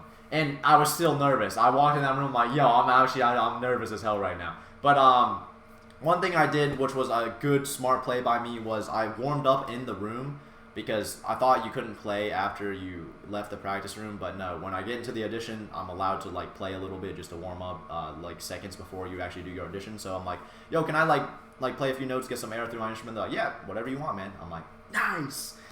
I don't know why that was so like a good moment for me. I just wanted to like play some like notes, so I like just blasted like B flat and like just like played some random crap and articulated a few notes before I actually did my audition. In my audition, I got the scales correct this time. That's a plus. My chromatic was pretty good. My etude was pretty fire, and I know it was pretty fire because they nodded in approval after I was done. And I think a part of it was because I didn't have an F attachment, so one of the notes I had to like go like back and forth super fast. Most people, they have an F attachment on their trombone so they can press a button instead of going back and forth. I didn't have the F attachment, so I was going max speed Superman on the trombone, and I got it pretty well. So I think they were impressed by that. And then the sight reading sucked, but the sight reading always sucks, so all good. I tried to practice sight reading leading up to the audition. I kind of studied and it kind of worked. And actually, I did pretty good on the sight reading when I got my score back, so I guess it wasn't that bad. So benefits of practicing sight reading. But yeah, overall my audition was good. I made it 5th chair. I was really hyped with that. When I got home, I was like trying to be humble. I'm like, all right, I didn't make it. Like, there's a chance my sight reading was bad. Maybe I didn't make it. I cracked a note on the scale. Maybe I didn't make it. I didn't make it. And I was like, I just didn't make it. And I got the email that said like unofficial results, and I didn't even read it. I just didn't even click it. I was like, no, I didn't make it. It's okay. I'll check tomorrow and I'll just confirm that I didn't make it. But I knew I made it because I got a bunch of texts from friends who all told me congratulations, and then I was like, I made it. And then I actually checked the email. Fifth chair, which is like halfway up the ladder, right? 10 chairs, 5th chair, so not bad, I guess. I couldn't be like pissed off because I didn't make it last year, so no matter what ego I have or whatever I wanted, 5th chair is still better than not making it. So I had to be grateful at that moment. I was like, 5th chair, that's pretty nice. So yeah, that's a lot about like the entire audition process. That's a little too long, but basically the actual event, this nice bald guy was our guy. We played these 5 songs. They were all right. I didn't mind the songs. They were all surprisingly easy, all things considered. They were pretty much on par with whatever we play in band class at high school, which is not difficult. They were a step up from what we played in high school band class, but they were higher than high school band, but they were still pretty easy. Like, I think I could have sight read most of them pretty accurately, but not to be egotistical again. I'm all about being humble now. So they were still good pieces, and I like them. But a lot of the people who were in district band last year, I heard a lot of them complain that the pieces were really trash. Oh well, I wasn't there last year, so I can't really confirm or deny. All I know is the music was still enjoyable to listen to, enjoyable to practice. The event itself was still a lot of fun because I like playing my instrument, so it was good to play it for 2 days straight. It's truly a great experience. I like holding myself to like a high standard, and when I'm in normal band at high school, there's like no one else doing that, so it's kind of, you don't really feel in place. But in district band, you're in an environment where everyone around you is a high standard player of their own instrument, and that's really an environment that I appreciate because people actually know what they're doing and you actually feel more comfortable. And the best part was my trombone doesn't have an F attachment. Allow me to, I can actually demonstrate this right now. Oh my god. So this thing is a normal, it doesn't have extra tubing up here, so if I want to play a long, like I have to go all the way out here to play some notes. Everyone else, literally everybody else in the entire trombone section had an F attachment. That's extra tubing here and a button here, so I don't have to go to 6th position. I'm the only one that didn't have it, and I got trolled by this guy next to me who said I had a pea shooter, because this is a pea shooter apparently. Listen, I don't know, man. I don't do an F attachment. I played a bass in middle school with an F attachment, and I low-key hated it because the extra tubing is just heavy, and I honestly don't care about going to 6th position. I feel like the button is just like an unnecessary commodity for the weight that it adds, but I'm also just skinny and don't like lifting heavier weights, so either way, great experience. The people to my left and right were like really good players. In fact, dare I say, the guy who was to my left, who was 6th chair, I think he was better than me, and I got 5th chair, so maybe he just fumbled his audition. But either way, they knew a lot more about the instrument, and they knew, like, they were pointing out like small things I was doing wrong, like, oh, you're playing that in 4th position, you need to like go a little in because that note's naturally sharp and whatever. And I'm like, yo, what? These guys have like a PhD in their instrument or something, and like I'm a good player of my instrument, I guess, not to be like egotistical, but like I'd say I'm a good player, but I actually don't really know jack about my instrument whatsoever. I just practice because I like practicing, and like I like playing, and like I'll play stuff that I like to hear. But my god, these guys were like the experts. Dare I say, I had some imposter syndrome sitting there. I'm like, yeah, these guys know more than me. But I'm here because I know how to play my instrument, and that's what matters the most. Either way, the event itself, not much to go over. I want to remember the guy to my left. His name was Sashka. He was like a 7-foot Russian maniac. He was really funny. It was fun to be next to him the entire time. We were just like joking around the whole time. Because surprisingly, even at the high levels of band, low brass does not play that much either because our parts aren't that irrelevant.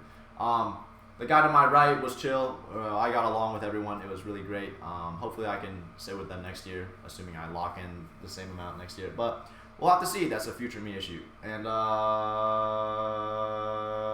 yeah, the event was chill. My brothers came.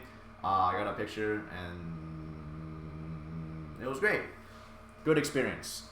Basically, I'm proud that I actually locked in this time and got in because I actually wanted to lock in and try and get in, and I actually, like, you got the rewards for your effort. And, like, I know other people who've been trying. Like, I know a guy who's gotten first alternate, like, every year.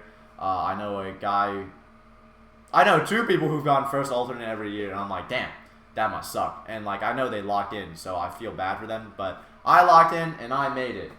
And maybe 5th chair, if it was me a year ago, before, I would have had high ego, like, 5th chair, you should have got 1st chair. But this year, I'm like, we need to be a little humble. Some people are better, they practice more, and they deserve it. I don't practice that much because I'm not the most, like, dedicated band student, but I still practice, and I'm a solid player. I play what I like what I play.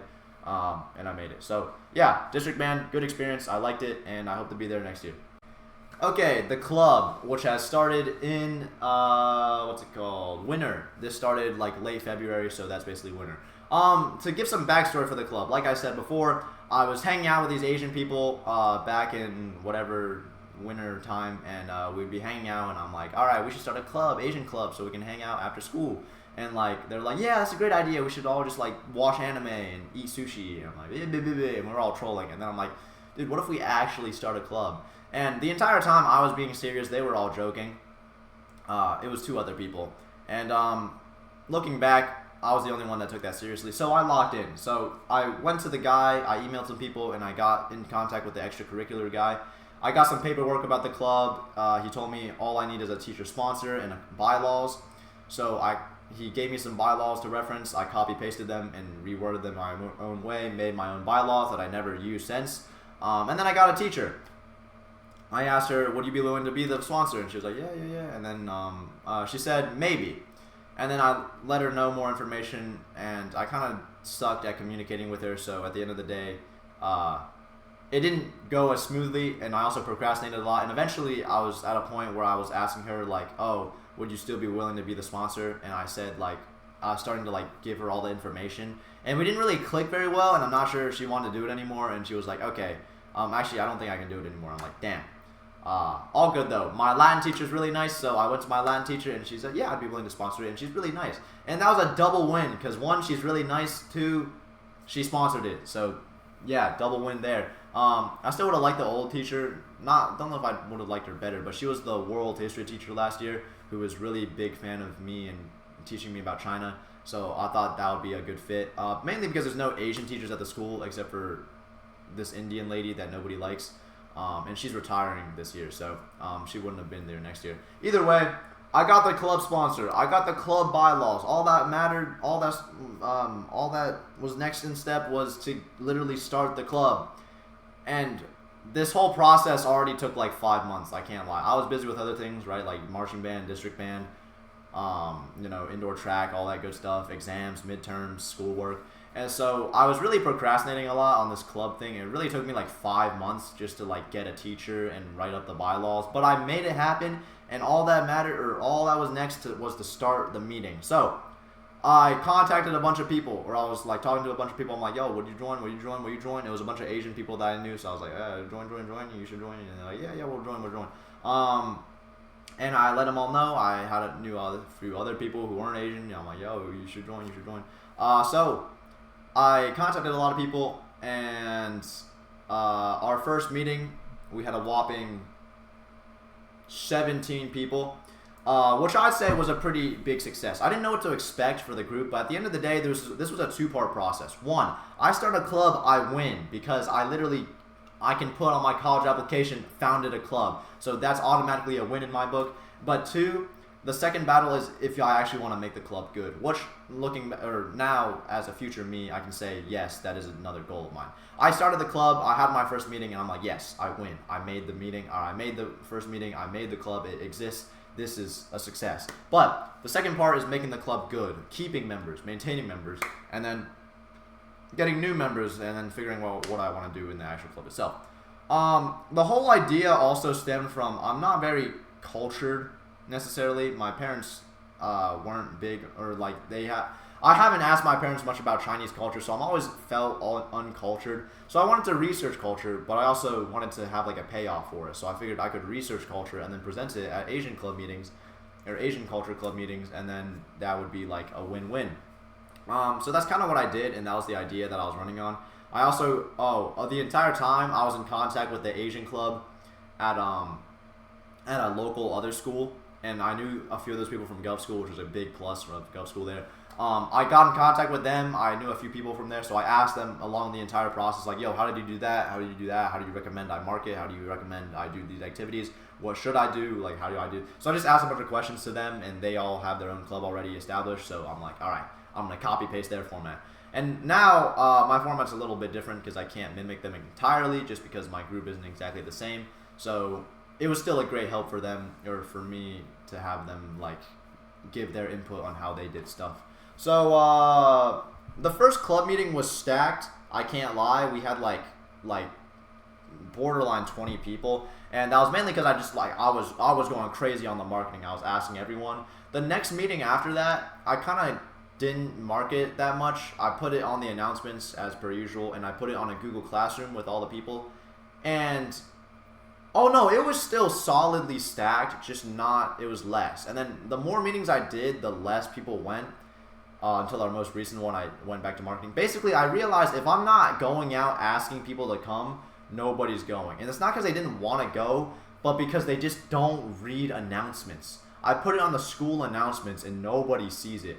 Nobody sees them at all. No one pays attention. I put them on the, I put them on the Google Classroom. No one reads that, so they're not there. So I literally just have to go out and ask them like, yo, you should go, and they're like, oh yeah, I'll go, and I'm like, okay, bet. So I just have to go out and individually like ask people to go. So it's kind of tragic, but I don't know how much detail I want to go because this really is a big process. The first meeting was me just giving out a ton of food that I bought from Davranhua. I didn't buy it, my mom bought it, but I just gave out a bunch of food, and everyone's like, yeah, this is awesome. And then the next meeting I had more food, and then we learned about like Japanese culture, and I was like, yeah, this is awesome. And then, you know, every meeting since then, like, you just learn about a different culture or do some random crap. Basically, how many meetings have I had total? The first one was the exposition. Then I had a second meeting, which was like a planning meeting. It was kind of just a chill out and hang meeting. I should have formatted that better because I think a lot of people lost interest there because they realized we weren't doing anything. Then the third meeting was Japanese culture. The fourth meeting was Chinese culture. And then the fifth meeting, which was our last one recently, was... what's it called? Asian Pacific Islander Heritage Celebration Month, because May is AAPI month, and I brought a bunch of games, snacks, and tea, and everyone chilled and had fun, so that was chill. But what have I learned in the process? The two people that helped me, that kind of sprouted the idea initially, that group of three that I was hanging, they suck, basically. I learned this over time. These two other guys that kind of helped me like make the club. They helped me make the idea. I made the club entirely on my own. And initially I was thinking I want them to be like vice president and like help out mainly in leadership.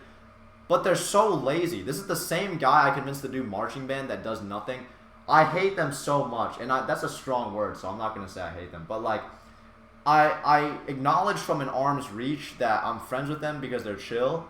But I can't trust them to be reliable or responsible in any way. I'm a different breed from them, in the sense that I'm productive and they're not. That sounds really hard, and I'm exaggerating, obviously, but like, I can't trust them to do anything.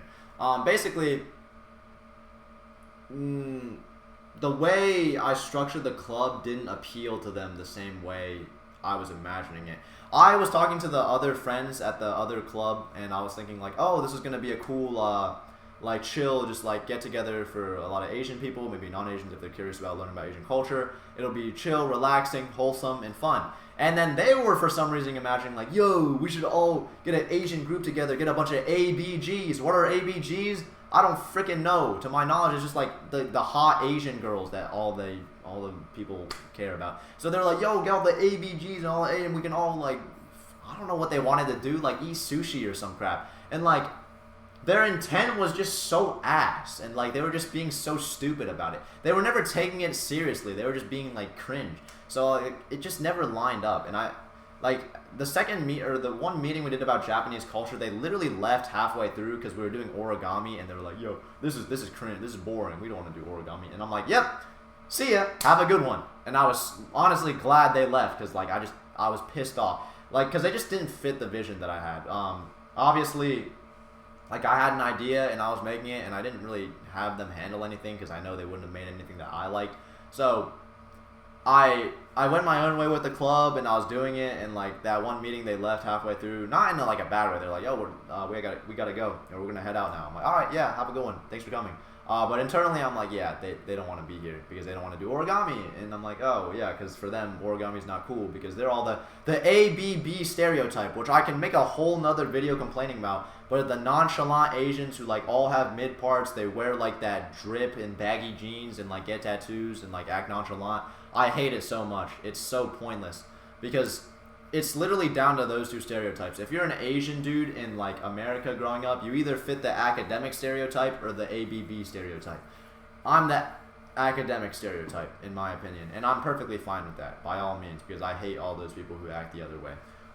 Either way though, club was made, club was continued, and we sustained it, and it was pretty cool.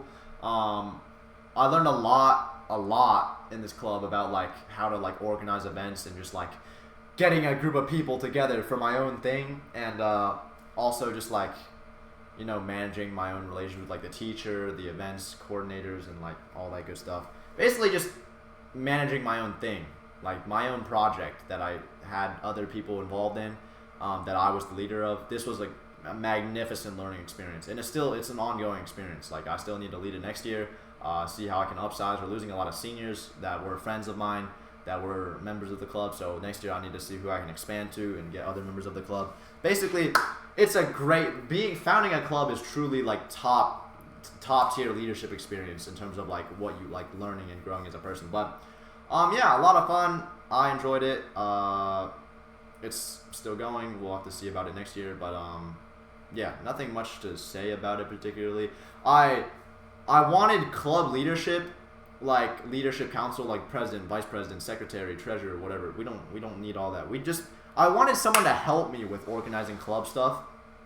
And again, like I said, originally I was thinking those two people, that original group, but they're all like the AVB stereotype: do nothing, nonchalant, be dead, and do nothing and cringe. So I couldn't turn to them. I kind of shunned them out of the process, and they never asked because they were just lazy to begin with. He was just like, "Yo, you should give me vice president," and I'm like, "Are you gonna do anything?" They're like, "No," and I'm like, "All right, I'm not gonna give you vice president." This other guy begged me for vice president. I barely knew him. He was just trying to take a position for some reason, so I denied him too.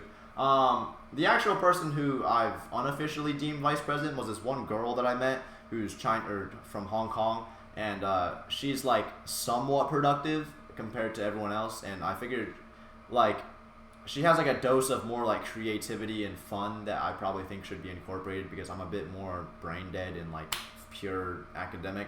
So I had her help me make some of the presentations and kind of give me more ideas on what to do. She's been a pretty good help, and I feel like she'll help in any capacity that I ask her to. So I think she'll be a good help. And then also I had someone make an Instagram account, and then I never told him what to do with it. So he kind of doesn't do anything with it. Part of it's my fault. Most of it's my fault for putting him in charge of it. But he's a really nice guy. He's just not the person. He's not really fulfilling the role, but it's too late now. I kind of assigned him, and I'm not gonna like be like, all right, I fire you. You're not the Instagram guy anymore because you're not doing anything. Next year, I'm just gonna lock in more because I was more busy this year, fourth quarter of Doom and everything. But yeah, next year I'm gonna make him do more Instagram stuff, and we can actually expand a little more. That's next year's issue though. Either way, this year's club experience pretty good. Our last meeting, some old guy came in, and he's like a member now. Like a 50-year-old guy. I literally don't know who he is. He's just like some faculty member. So I'm like, that was cool. We got like seniors. We got people all around, like a bunch of different various age like members joining the club, and then we got some old faculty guy who joined, and he was actually enjoying himself too. And like he was like, oh yeah, that's cool. And I gave him some tea and some snacks, and he was like, yeah, thank you. I'm like, all right, great. But yeah, made my own club. Truly a great experience. Great learning experience. Great character development. Great growth. A lot of challenges, but a lot of growth, a lot of fun. So yeah, that's future me. Later, I'll also have to do more about that. But yeah, overall, club experience, very enjoyable, very fun, very productive. And yeah, a lot of fun. All right, last term of the year, the spring. What am I calling it? The spring semester? Sure, the spring phase of the year.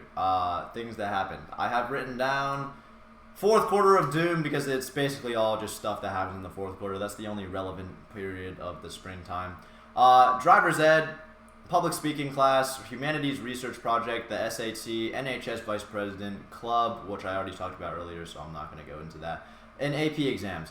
I had a lot of other stuff in my fourth quarter of Doom video that I complained about. Anything that I didn't mention just now was basically irrelevant. Like I talked about in that video, I remember I was like, oh, I have to tutor 3 kids. I mentioned earlier, I never tutored 3 kids. They never contacted me back, or they just didn't need help. Or like I mentioned there were 2 performances. I had to practice for performances at an Arts Alive art festival thing, but the performance was like 30 seconds, and like I didn't ever practice like out of my way. Like it didn't take up much time or effort to do it. So anything that I didn't list here was not a big thing. Anything I did just list was something that I did have to take some time and effort out of my own way, and that did what I want to say impact, but it took time, and I did it, and I finished it. So I'm going to start off with Driver's Ed and Public Speaking, 2 courses that I had to take from around January to April at the same time for some reason, just because I'm procrastinating and just lined up that way.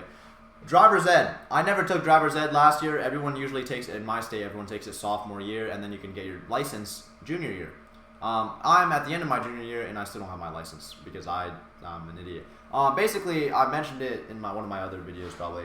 I had a scheduling issue last year, so I couldn't take driver's ed, so I had to take it online. I procrastinated the entire year and never took it online until this started this year in January. So it was like a spring of action. My mom was like yelling at me, and she was like, yo, when are you going to sign up for driver's ed? Stop procrastinating. And I was pissed. I'm like, you know what? I'm going to start now. So I went in, and I literally just signed up for it on the spot, and boom, shakaloom. I started, and I had 120 days to complete it, and I'm like, frick, now I actually have to do it. So I started that in like January, and then public speaking class I started also around January, because that was like the most convenient time. Because my friend took it in like fall, and he said it was really easy, so I'm like, all right, I may as well knock it out in like January to like April. So I signed up for that one, and my God, it wasn't that. It was still pretty easy, but it wasn't as easy as he made it sound.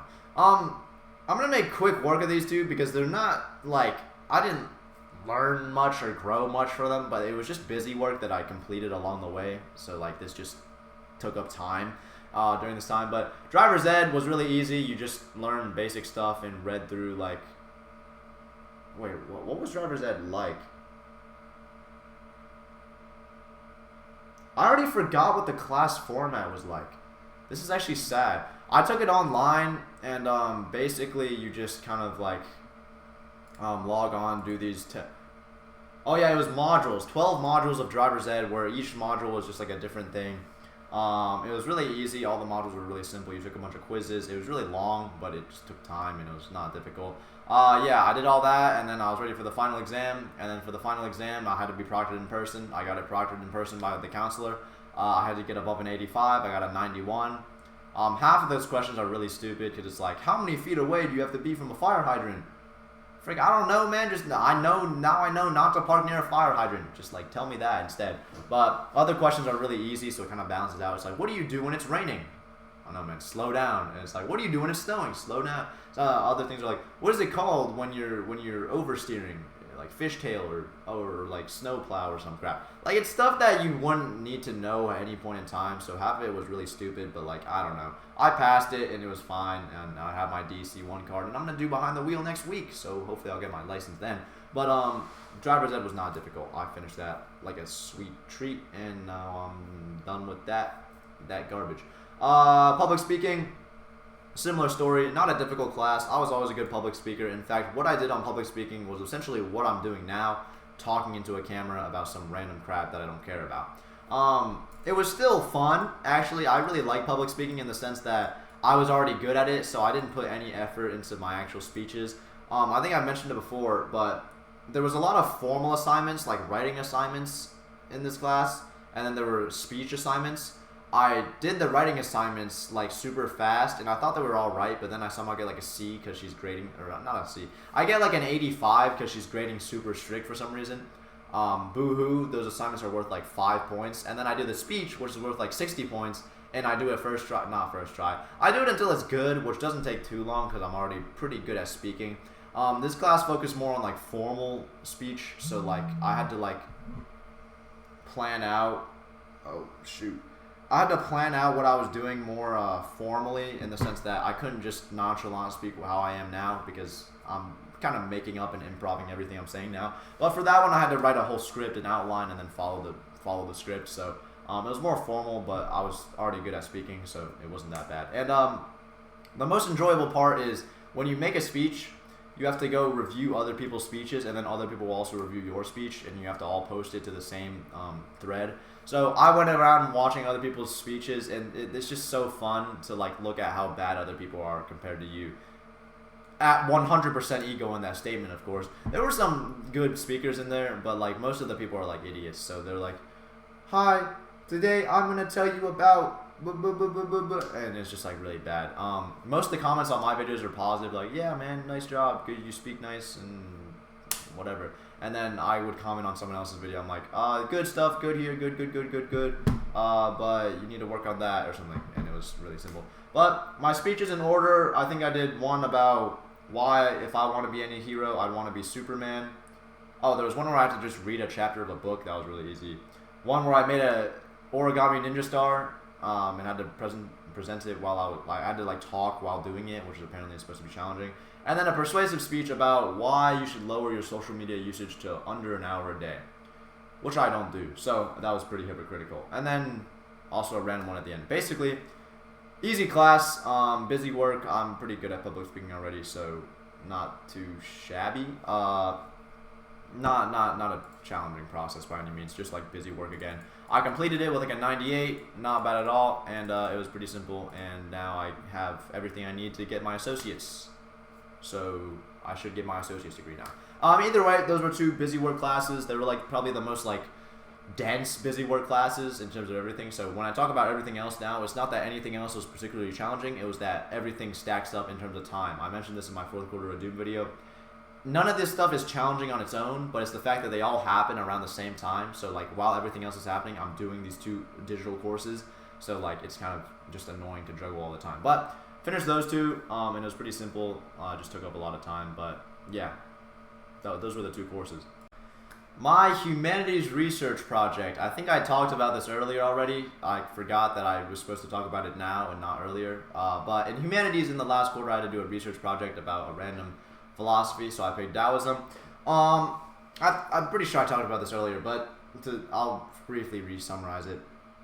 It was a struggle in the first month or so, in the sense that I didn't know what I was doing. You had to make a thesis about philosophy, and I'm like, how do you make a thesis related to philosophy? That's like an argument. I was thinking about history. I was thinking about my DBQs. I'm like, it's not a DBQ. I'm not about to evaluate the extent to which Taoism influenced like the Chinese world or some crap. I was not going to write like, oh, Taoism played a major role in doing blah, blah, blah, blah. And in reality, that's actually what I was supposed to do. That's the whole point. You're writing a thesis. So you're kind of making a claim that Taoism or something about Taoism did something or didn't do something or whatever. You're making a claim related to the philosophy that you chose. And that's what I couldn't wrap my head around. Once I understood that concept, it was kind of just picking what claim should I make regarding Taoism. So this is where I think I explained it earlier. I thought about Taoism is Chinese. My parents are Chinese. Taoism is all about peace, Zen, peace of mind. Don't be too ambitious. Don't be too chasing like social norm stuff, like chasing money, chasing prestige, chasing like whatever society values. Don't care about what society wants. Care about what you want. And I'm like, okay, that's what Taoism says. But my dad is over here saying, oh, you should become number one. You should go out and be a Superman. Go out, be president of the United States. You should go out and be famous, get rich, and all that good stuff. I'm like, okay.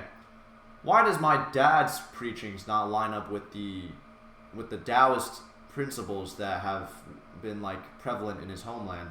Why don't they line up? And the answer to that is because Confucianism came in after Taoism, and Confucianism was kind of different in the sense that it insisted that people work hard and kind of care more about society and respect social norms and all that stuff. So I'm pretty sure that's how that lines up. But basically, my final thesis, like I said earlier, was Taoist principles are all about the peace and Zen. And no, I said modern standards of success. The modern standard for success, meaning what do modern people perceive as successful? They perceive success around someone who's ambitious, someone who's competitive, someone who's prestigious, wealth, right? Elon Musk is seen as successful. Bill Gates is seen as successful. Influencers with high subscribers are seen as successful because they have so much like followers, or they happen to also have money. People who are like win competitions are seen as successful. Or the athletes that win competitions are seen as successful because they beat other people. They're better than other people. Ambitious people who want to get better, they're all seen as successful. That's the modern view of success. And I said, that's good and all on paper, but in reality, when everyone's trying to chase this type of success and following all those standards and metrics, they kind of stress themselves out because not everybody can be number one. Not everybody can be successful, and not everybody can reach that same fame, that same not everyone can beat each other in a competition. There's always going to be a number one. There's always a bigger fish. Basically, you can't be happy. You can't actually win everything. There's always a bigger fish. So that reasoning is why no one's like actually ever happy with themselves if you're fully following that metric. And it increases stress and anxiety, I said, which can be fixed if you apply Taoist principles of peace, acceptance, contentness, and more just like passion and relaxation and wu wei and dao and all that good stuff. So yeah. If my future self is reading back, I'm sure I could go back and read my 19-page paper about all of it if I was really cared that much. But yeah, that's the simplicity of it. I talked about it earlier, but that's the idea of it. I struggled a lot initially. I BS'd a lot of research, which is why I was struggling, because I just didn't actually know that much about it. But I made this claim completely on the spot, and then I made sources to back it up. Initially, we had to do an annotated bibliography with 10 sources. I BS 10 sources. I just looked up 10 random sources, and then I later scrapped all 10 of those sources and made a completely new list of 10 sources that only backed up my philosophy. Basically, I didn't research the philosophy. I made my own claim on the philosophy and then BS'd my own sources on it. I said this earlier too, but I'm still proud of my paper and my claim. I think it made sense, and it was interesting, and my mom liked it a lot too. So yeah, I already talked about this earlier, so I won't go too far into it. My humanities research project was great. Okay, quick one to get out of the way. NHS Vice President. Basically, my friend was applying for the position of NHS President. And all the positions were open now, and everyone, because the seniors all graduate, and then all the positions are open. And my friend is going for president. He's been planning to go for president probably since the start of the year. He wrote his speech for the candidacy like 5 months ago, and he said, all you need to do is you make a video explaining your credentials and all that, and then they put all the videos together, and then everyone watches them, and then you vote. And I'm like, okay, that's cool, good for you. And then I thought to myself, this guy's running for president. Why don't I run for something? So I'm like, all right, I'll go for the next best, vice president. Also, I'm not I'm not allowed to be president of NHS because I'm president of Asian Culture Club, which I made earlier in the year. I'm technically not basically I'm managing my own club, and the whole idea is they don't want a president who has other priorities. So I have other priorities, so I feel like I wouldn't be a good fit there anyway. But yeah, I wasn't allowed to do that, so I did vice president. I feel like this works better because, one, I don't want to be the original leader of everything like presidents do. I want to be the vice president because I can support the president and kind of back up their ideas. And I'm a big fan of, I'm a good support, I'm a good team support player in my opinion. So I kind of ran with that idea in mind. Basically, I ran on a whim. I was never planning to apply for NHS position in any way, shape, or form. But my friend applied for it, and I'm like, okay, NHS is about volunteer hours, and I should have time next year, so I'm going to apply for vice president. So I did that, and I went into it, and I won somehow. There was no winning. There was no election, but I did win. The story behind that is I had a friend who was also running for vice president. He's a really popular guy, so I realized that right then and there. Initially, I was like, all right, I'm going to apply for vice president, and I'm going to win because no one else is going to apply. And I'm like, okay. It's just simple. It's simple like that. Then I realized there were like 4 other people applying. One of my friends included. The same friend that quit Gov School at the start of the year. I'm still chill with him. I still respect him and we're still friends. But I'm like, all right, yeah, he's more popular. He knows a lot of people, so he'd definitely win. So at that point, I'm like, all right, whatever. I'm just gonna try my best and go for my best. But yeah, I'm gonna accept now that he won. But then we went to the interest meeting. And there were a lot of people at the interest meeting. So many people trying to apply for this NHS council, whatever it's called. Yeah. And my friend my friend was there. Who was running for vice president against me. A lot of people were there, and they were all blah blah blah blah blah. And then the teacher and all the other previous council members, they were all talking about like, you're gonna need to be ready for it. It's a lot of work. It's a lot of work. You need to be ready. It's a lot of work. It's a lot of work. And they just said it's a lot of work. That's literally all they said. So they were scaring us, but it didn't scare me because I do Gov School and I'm used to a lot of work. And also, I just have time next year, so I should be able to handle it. But other people were scared. So as we were leaving, my friend came up to me. He's like, Thomas, I heard you were running for vice president, Thomas. And I'm like, that is true. I am running for vice president. And I'm like, I heard you were also running for vice president. He's like, that's also true. I'm like, it was really awkward because we were going to be running against each other even though we're friends, so it's that awkward thing. But this year there was co-presidents because they were friends running against each other and they didn't want to run against each other. So they agreed to be co-presidents, which apparently was allowed because there was only 2 candidates. So they allowed that. But this year there were like 4 people running for vice president. So I said, here's the plan, Sean. We're both going to run for vice president. And if you don't get a majority of votes, you don't win. So they redo the vote with the 2 parties that had the highest votes. So there are 4 people. I'm like, none of us are going to get majority. So here's the plan. We're going to run the first election, and you're going to get the highest group, but you're not going to get majority. And then I'm going to get the second highest. And then we're going to have to rerun when it's only us against each other. But then that's when we shock the world and we agree on co-vice president. And then he's like, that's an interesting plan. I was kind of joking on that plan. I didn't expect this to happen. In fact, I didn't even know if I would win the majority of the body on the first vote, if it was 4 of us. So that was a BS plan. I was just kind of breaking the ice with that statement. But Sean was like, I think you'll be happy to hear that I am dropping from the running for vice president. I'm like, really? That really surprised me because this guy's popular. He would have won. Like, no doubt he would have won. But he said it's a lot of work. It does sound like a lot of work. He said his heart's not in it. It doesn't seem like the right thing for him. Basically, he said he's busy and he hasn't been big in NHS this year, so he doesn't think he'd be a good fit for it. But most noticeably, recently I realized he's running for vice president of the student council, which is bigger than NHS, so that's him getting a bigger thing than NHS. So yeah, it makes more sense, and it works out for all of us because he's doing his vice president there, and I'm doing my vice president in NHS. So yeah, he wasn't running, so I went back to having a chance at VP. My opponents were this random girl from band and this other girl that was also pretty popular. In my opinion, it was still anyone's game, but I definitely had a chance, so that was all I cared about. And come the actual election, I spent like a week, or I spent like 3 days drafting my video, writing a whole script, and my whole thing was about like, I think I'm fit for this position because I'm good at managing my time. I manage a bunch of AB classes. I have a good GPA. I'm big on community service because I told in a story about how I went on a missionary trip when I was younger. I said I've founded my own club. I've been section leader in marching band. I'm an ambassador at Gov School. I have a lot of leadership experience. Basically, I spammed a bunch of credentials, and I realized then and there I'm very qualified for the position. I have plenty of experience, and I'm ready for the position. So I was qualified, and my entire speech video was pretty good too because I can, again, public speaking. I'm good at talking to a camera. So it was a good running video. And then when the day comes when the videos are posted, and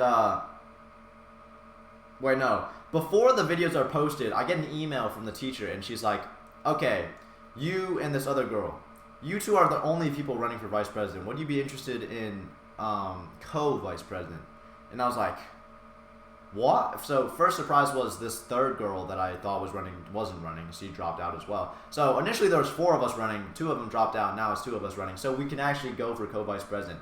And I realized then and there, I'm like, this was after I made my video already. I'm like, okay, I'm very qualified for this position. I think. I submitted my video already. I'm like, okay, I'm very qualified. And I don't know what the other girl had, but I was assuming that she wasn't as qualified as I was. But either way, this offer for co-vice president requires 2 parties to agree. So I was thinking, like, I think I won. I think if we ran the elections, I would have won, and I would have gotten vice president. But in the end, it depends on us to agree now whether we want co-vice president. And I think she knows that I'm more qualified for the position. So I think she will agree to co-vice president. So in the end, it's my choice whether or not to agree to co-vice president, because I think I would have won. So basically, I'm saying I win if we run against each other. So it's up to me to decide if I want to share the position of co-vice president with her. Ego, obviously, we'll never know if that actually is the case because we never ran the elections. But I met her later in the day. There was like a band get-together, and she happened to be there. So she was talking to me. She's like, did you get the email? I'm like, yeah, what do you think? And she's like, I'd be willing to do co-vice president. I'm like, yeah, I'm willing to do that too. Because mainly, I didn't want to look like an asshole. Because when you're offered to share position of power or like a position in NHS Council, if you say no, you're kind of just being an asshole on purpose. Like, there's no reason to say no. You can't really say no without having it. Like, there's no way I can say no without looking like a bad person. So I agreed to it. And at the end of the day, there's no loss. Like, sharing the position just means less work and also just more people to join the group and have more fun so we can all work together and get more stuff done. So I agreed to it. When we ran the elections, Peter, or my friend who was running for president, he also agreed to co-president with the other girl who was, because there were only 2 candidates for that. So in the end, we have co-presidents, co-vice presidents, and then a treasurer and a secretary. That's 6 people in council for 4 positions, which is fire in my opinion. We really defied all odds this year. But People were complaining. They're like, co-vice president is stupid. I'm like, all right, whatever. But yeah, I don't really care. We secured the deal. I worked with the other girl, and we all made it work out. So yeah, I got NHS co-vice president on a whim because I figured it out in the last 2 seconds. Notable side tangent, when the videos did drop, even though there were no elections, she still posted all the videos for candidacy like election video, whatever. My video, like I said, was about my credentials, but turns out my friend who was running for president, his video was like the exact same as mine, because we both just said, oh, we're both at Gov School, we both have AP classes, we both have a bunch of leadership experience, we both are passionate about community service, we both have these plans. We literally had like some of the exact same stuff in our video, and he was apparently pissed off at me because he said like, dude, I've been planning my speech for like 5 months, and this has been like a 5-month process. Like, this is my idea. You don't get to copy me. I'm like, dude, first of all, I didn't even copy anything. I made my idea independently, and we just happened to have the same video. And like, I think it was funny. Most important, like at the end of the day, I think it was funny that we just happened to think exactly the same and just happened to have like the same formatted video. But it didn't even matter in the end, because even if we were like, we weren't even running against each other. He was going for president, I was going for vice president. If anything, it looks good that we're like a good president-vice president pair. But yeah, he seemed mad. It's like he had claims to that formatted video because he made it 5 months earlier. Like, no, I made that same video in like three days. Like, I came up with the same ideas as him in like 3 days. So no ego there. But I think my video was pretty good, and I came up with it in like 3 days, while his took like 5 months of drafting. So yeah. Either way, NHS vice president was secured in the bag. That was an excessively long story, but still a very exciting journey, and I'm very happy and excited for what's in store for me next year. Okay, the last thing to mention for the entire fourth quarter of Doom, obviously the peak of the climax of the fourth quarter is exams, because exams suck, and they're obviously the hype of the train. So fourth quarter, I have 4 exams. I have 4 exams, basically. I have APUSH, AP US History. I have that AP exam. I have AP Calculus. I have AP Physics. So those are the 3 AP exams that I chose to take. And then I have the SAT, smack dab in the middle, or smack dab before any of that, because normally you would take the June SAT. That's perfect, because school ends in like middle of May, or like around. You stop doing anything school related after AP exam. So you have basically 2 weeks, the last 2 weeks of May, to study and lock in for the June SAT. It's perfect. But I'm leaving on vacation, like 1st of June. So I couldn't take the June SAT. So I have to sign up for the May one, which collides with all of my freaking AP exams. So basically I have to study for the SAT and AP exams at the same time, and that kind of sucks. But as we approach the exam date, I've did like this funny thing where we rescheduled the vacation because of some convenient summer camp that happens to save us money. So now the vacation's late June, and I can take the June SAT. So turns out I didn't have to lock in for the May SAT. But this was already like a week before the May SAT. I'd already been studying for it, so I'm like, frick, I'm just going to lock in on the May SAT. So my final plan was that I would sacrifice 1 AP exam and fill it with the SAT, because I didn't want to study 4 exams at the exact same time. That would have just been cancer, and 3 exams is already pretty cancer. So I sacrificed physics. No surprise there. As I said before, physics was my worst class. I would have stuck on it regardless. I hate physics. It just was a bad class for me. So I easily sacrificed physics to get good, to lock in for AP Calc and APUSH and the SAT. SAT came first. I don't know how deep I want to get into this. I studied for the SAT. I'm not going to get into that. I can talk about that in a different video. But basically, I studied for like a good bit on the SAT. I did some practice tests, and the biggest thing I noticed leading up was the Humanities teacher gave us this advice, which I actually took to heart. She said the worst thing you can bring into your SAT is stress. And she said all of us are good at standardized tests. We're Gov School kids, and we're all really nerdy. She said the worst thing you can do is stress out or be nervous, because that'll ruin your score the most. And I realized that's kind of what happened to me last year when I dropped a 1330. I was actually pretty stressed about that. I missed a lot of questions, or I missed them because I literally didn't have time to answer them, because I was spending too much time per question because I was too nervous. I had to keep rereading stuff. So basically, I was nervous, and that brought my score down. And I realized on a lot of my practice tests as well, if I was nervous on the practice test, I did way worse. So that was my final plan when I was studying for the SAT. The week leading up to the SAT, I didn't study a dime. I didn't study anything the week leading up to the SAT, because I said cramming studying a week up to the SAT is just max stress build up. So I said I'm gonna take a week off, and then at the end of the week I'll just take the SAT. So I took the SAT at the end of the week, and I dropped a 1490, which in my opinion is pretty good. And I have some side stories about all the people who were there at the SAT that day, the people who were locked in, the people who weren't locked in. My friend dropped a lot of my friends from base school who are idiots dropped 1200, 1100, 1300. I can't talk about the 1300. I dropped a 1330 last time, but a lot of base school people didn't go very high. They didn't have high expectations regardless, so I'm not gonna judge them. Everyone has their own expectations and own goals. But I was talking with my gov school friends, and they were like, "Oh, I only got a 1400 on the last one. We need to go better next time." I'm like, yeah, you're right, because I also want to go 1400 plus 1500 range. So I was talking with them, and then my other friend, the same guy who I hate from the Asian club, and the same guy that I hate from marching band, my friend who's chill on paper. I'm friends with him on paper, but I just hate most of his character in the background. He left our talk because he was standing next to me initially, and then he left to talk to some other people. And later that night on a call, he was like, "Bro, your dumb friends are "Oh, I only got a 1400. I only got a 4." Shut up, bro. 1400 is good. And he was complaining because apparently 1400 is a really good score. And he thinks this guy was pissing him off because he wanted to get higher than a 14. Basically, he's pissed off other people have higher standards than him, which pisses me off because he's just always been lazy and kind of drags me down. So I don't know. Either way, that was just a funny story. That test was chill. A lot of friends there, so that was also pretty funny. Everyone got their score back. It was chill, whatever. So that was the SAT, 1490. I'll talk more about the SAT in maybe a different video if I talk about my SAT progression, but I don't want to get into the studying because that's just a whole different story. The AP exams, I don't want to know if I go into the roots and weeds of how I studied. I did what my friend does, who's really smart. He has a whole study schedule. So he has a calendar set up in Google Doc, and he has a lineup of how he studies. That's what I did for all my AP exams and my SAT. I have a calendar, and in my calendar, each day I have a different thing to study, and I have a different path. So I know exactly what to study each day and how to pace it out leading up to the exam. So I don't want to say exactly what I studied. That's just boring. But I studied, and I did the which one was first?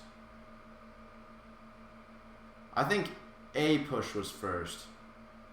Yeah, APUSH was first. I took that exam at our local rival school. I think it was all right. The LEQ prompt was a curveball. The SAQ prompts were a curveball. But overall, I'm hoping for a 5. Not gonna do that though. I was thinking of doing my AP exam predictions on a different video, but I guess I'll just do them here. APUSH, I'm hoping for a 5, but I'm gonna say 4. AP Calc, I'm hoping for a 5, but I'm gonna say 4. AP Physics, which I trolled because I just didn't study for it, I'm gonna say 3. I'm gonna say hoping for a 4, probably got a 2 or 3. Hopefully at least a 3, because that's bare minimum in my opinion. But yeah, I don't want to go into the roots and weeds of how I studied. Basically, my fourth quarter, this was the peak of it. This was the final lock-in period before I can relax a little bit more, which is what I am doing now. I'm more relaxed. But I had to lock in. I studied for the SAT, took the SAT, that was done. Then I finished locking in on the APUSH and Calc. I did those, and then the physics exam came up, which I did not study for at all, and I did. Surprisingly, I feel like I did all right. For not studying at all, I think I knew a good amount. I mean, I don't know the score, though. I'm probably going to get back at 2. My expectations are low because realistically, I also did not know a lot of stuff. I missed a lot of those questions, probably. But I don't care. I threw physics to begin with. That was part of the plan. But, yeah, my real expectations, I'd say 5, 5, 3. I'm hoping for a APUSH 5, hoping for a 5 on Calc. I think I deserve it in terms of I do know a good amount about those courses. In physics, I don't deserve a 5. By no means do I deserve a 5. I deserve a 2 on physics. But I'm hoping for a 3. I I did all right in physics throughout the year. I got A's because of test corrections, but I dropped like C's on the tests. I'd say realistically, what am I talking about realistically? No, I just didn't get physics very well overall. So no, 3 is my expectation for physics for that exam. But yeah, those were the tests. I'm kind of tired now for talking this long for all these clips. So I'm gonna leave it at that. I studied, I locked in, and I stole like my friend's whole calendar trick where you just like line up all your studying things. So that helped out a lot. So yeah, SAT was a 1490. I don't know about the AP exams. I'll probably do a video about my predictions for that later when I actually get my score back. But yeah, that's my fourth quarter of doom spring semester in a nutshell. All right, summarizing my junior year. This is an interesting one to go over. Junior year is a big time. I'd say it's like your second half of high school. After this year's done, it's 1 year left before college and all that. So it's a big year. Definitely a roller coaster of a year for me, at least. Just the mid dynasty to be exact. We started out the year strong, in some way, somewhat strong. And then my friend Sean left, and that was the start of an all downhill mid dynasty. I talked about that. Autopilot, horrible, just terrible, depressed time in my life. Just wasn't feeling or doing anything really. It wasn't a good time. So for that reason, I'd say this year really. That time of the year especially was just really bad. But around January, February, I got all the like courses and stuff, and I had a lot more stuff to do.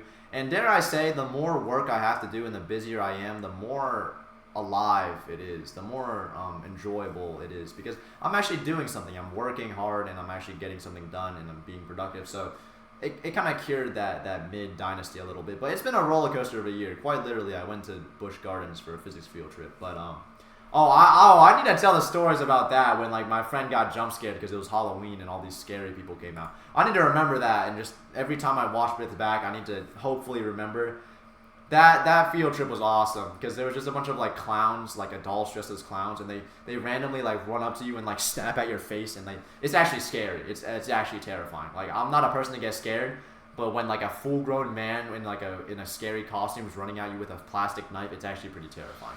Like it sounds like I'm joking, but I'm not. It was terrifying. Irrelevant though. Overall, the year. We went on a lot of field trips. It was fun. A lot of stuff that happened. It was fun. A lot of growth this year in terms of like marching band at the start of the season. In the middle of the year, not much growth just because of the mid dynasty. But then, of course, at the end of the year, we really clutched up a lot with our NHS randomly, vice president out of nowhere. Starting the club was a fantastic character development. Truly a great experience. And ambassador at Gov School, nothing much there. I can't lie. And like. I got some awards at the end of the year. I guess that's the next point. At the end of the year, I got like 2 awards for band that I didn't expect. I got the Outstanding Brass Award for Wind Ensemble, which I guess is all right. That one kind of makes sense because like brass, there's only like me and 2 other trumpet players who are like good at our instruments and would get the award.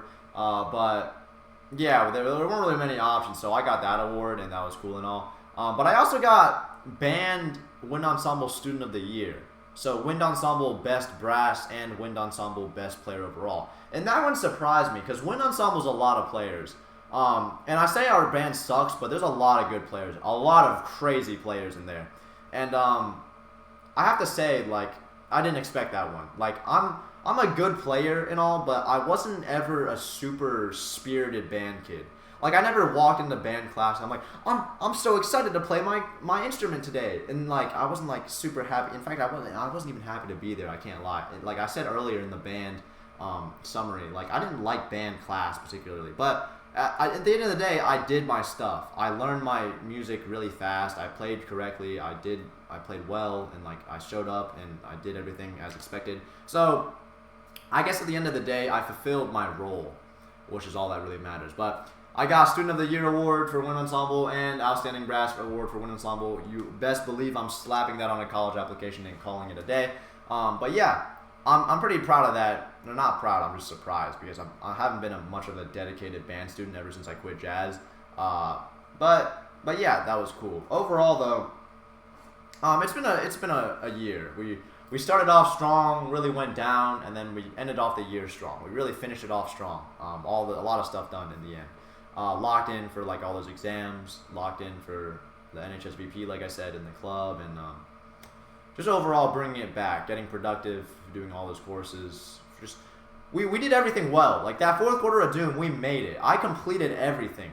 And I got like a good grade along the way. Like everything that was graded, I got good grades. I completed it all. Like I managed my time. It was great. I completed it all, and I'm proud of myself. Like genuinely, that was probably like the most difficult time. Probably like one of the heaviest workloads of my life. And I actually it actually didn't feel that bad because I managed it. I timed it. I like split up the workload evenly, and like it just worked out pretty well. But yeah, it's been a year, an interesting year. I think I grew a lot this year, especially at the end mainly. I think it could have been better, and I'm kind of pissed at the mid dynasty, particularly just the sole blemish on my. If that didn't happen, like this year would have been peak. But that was the reason this year kind of sucked a little bit. But at the end of the day, the year went by really fast. I feel like it was yesterday I went to buy my ugly folder that I used for my math class. And like I still have that folder. Now that folder's sitting on the floor, rotting in space. That felt like yesterday, and now suddenly it's over. And during the year, like especially during the mid dynasty, I hated waking up. I didn't like waking up and going to school. And the days felt long, the months felt long, the time felt tedious, and the year was annoying. But obviously now that I'm in the present moment, looking back, it goes by so fast, and it really feels like it just flew by. But that's cliche, and everyone says that, so. I'm just gonna bandwagon and say that too. It went by fast, despite how slow it is in the moment. In the long term, you look back and it all just flies away. But yeah, I suppose now I just have to look ahead. And looking ahead, I do have an SAT that I'm gonna retake because 1490 is not a 1500. I'm hoping to super score a 15 something. So SAT in 2 weeks. Looking ahead, after the SAT, college applications. I need to look more into what colleges I actually want to apply to, which is, yeah, well, yeah, I don't even know where to start with that. That's gonna be a pain. We're hoping my brothers can clutch up and kind of give me like the guiding light for that, because I'm truly a lost sheep when it comes to like college stuff. I focus so much on academics that I kind of just lost sight of what it's actually for. But yeah, looking ahead, college applications coming up, senior year coming up. And of course, I also have a vacation to China, which is pretty hype. So yeah, a lot of stuff looking forward to, a lot of stuff to look back on. Either way, that was my summary of the year. Junior year, what's a good quote to summarize the year? I'm in a quote book. I have a quote book with like motivational quotes that I wrote down. I hope I remember this when I look back on my younger self. But I wrote a lot during the mid dynasty. We're gonna end with a positive quote. You don't need to prove yourself to anyone. If you want them to know something about you, show them, don't tell them. I like that. We can end off with that. Do what you want to do, right? Taoism, apply those Taoist principles. Be a genuine person. Enjoy yourself. And look ahead. Be positive and keep working, keep improving, keep being proud of yourself, keep doing stuff that you want to do. And I hope to see myself again in a year when I'm about to graduate and I'm old, and that'll be exciting. But yeah, wrap on junior year. We had fun.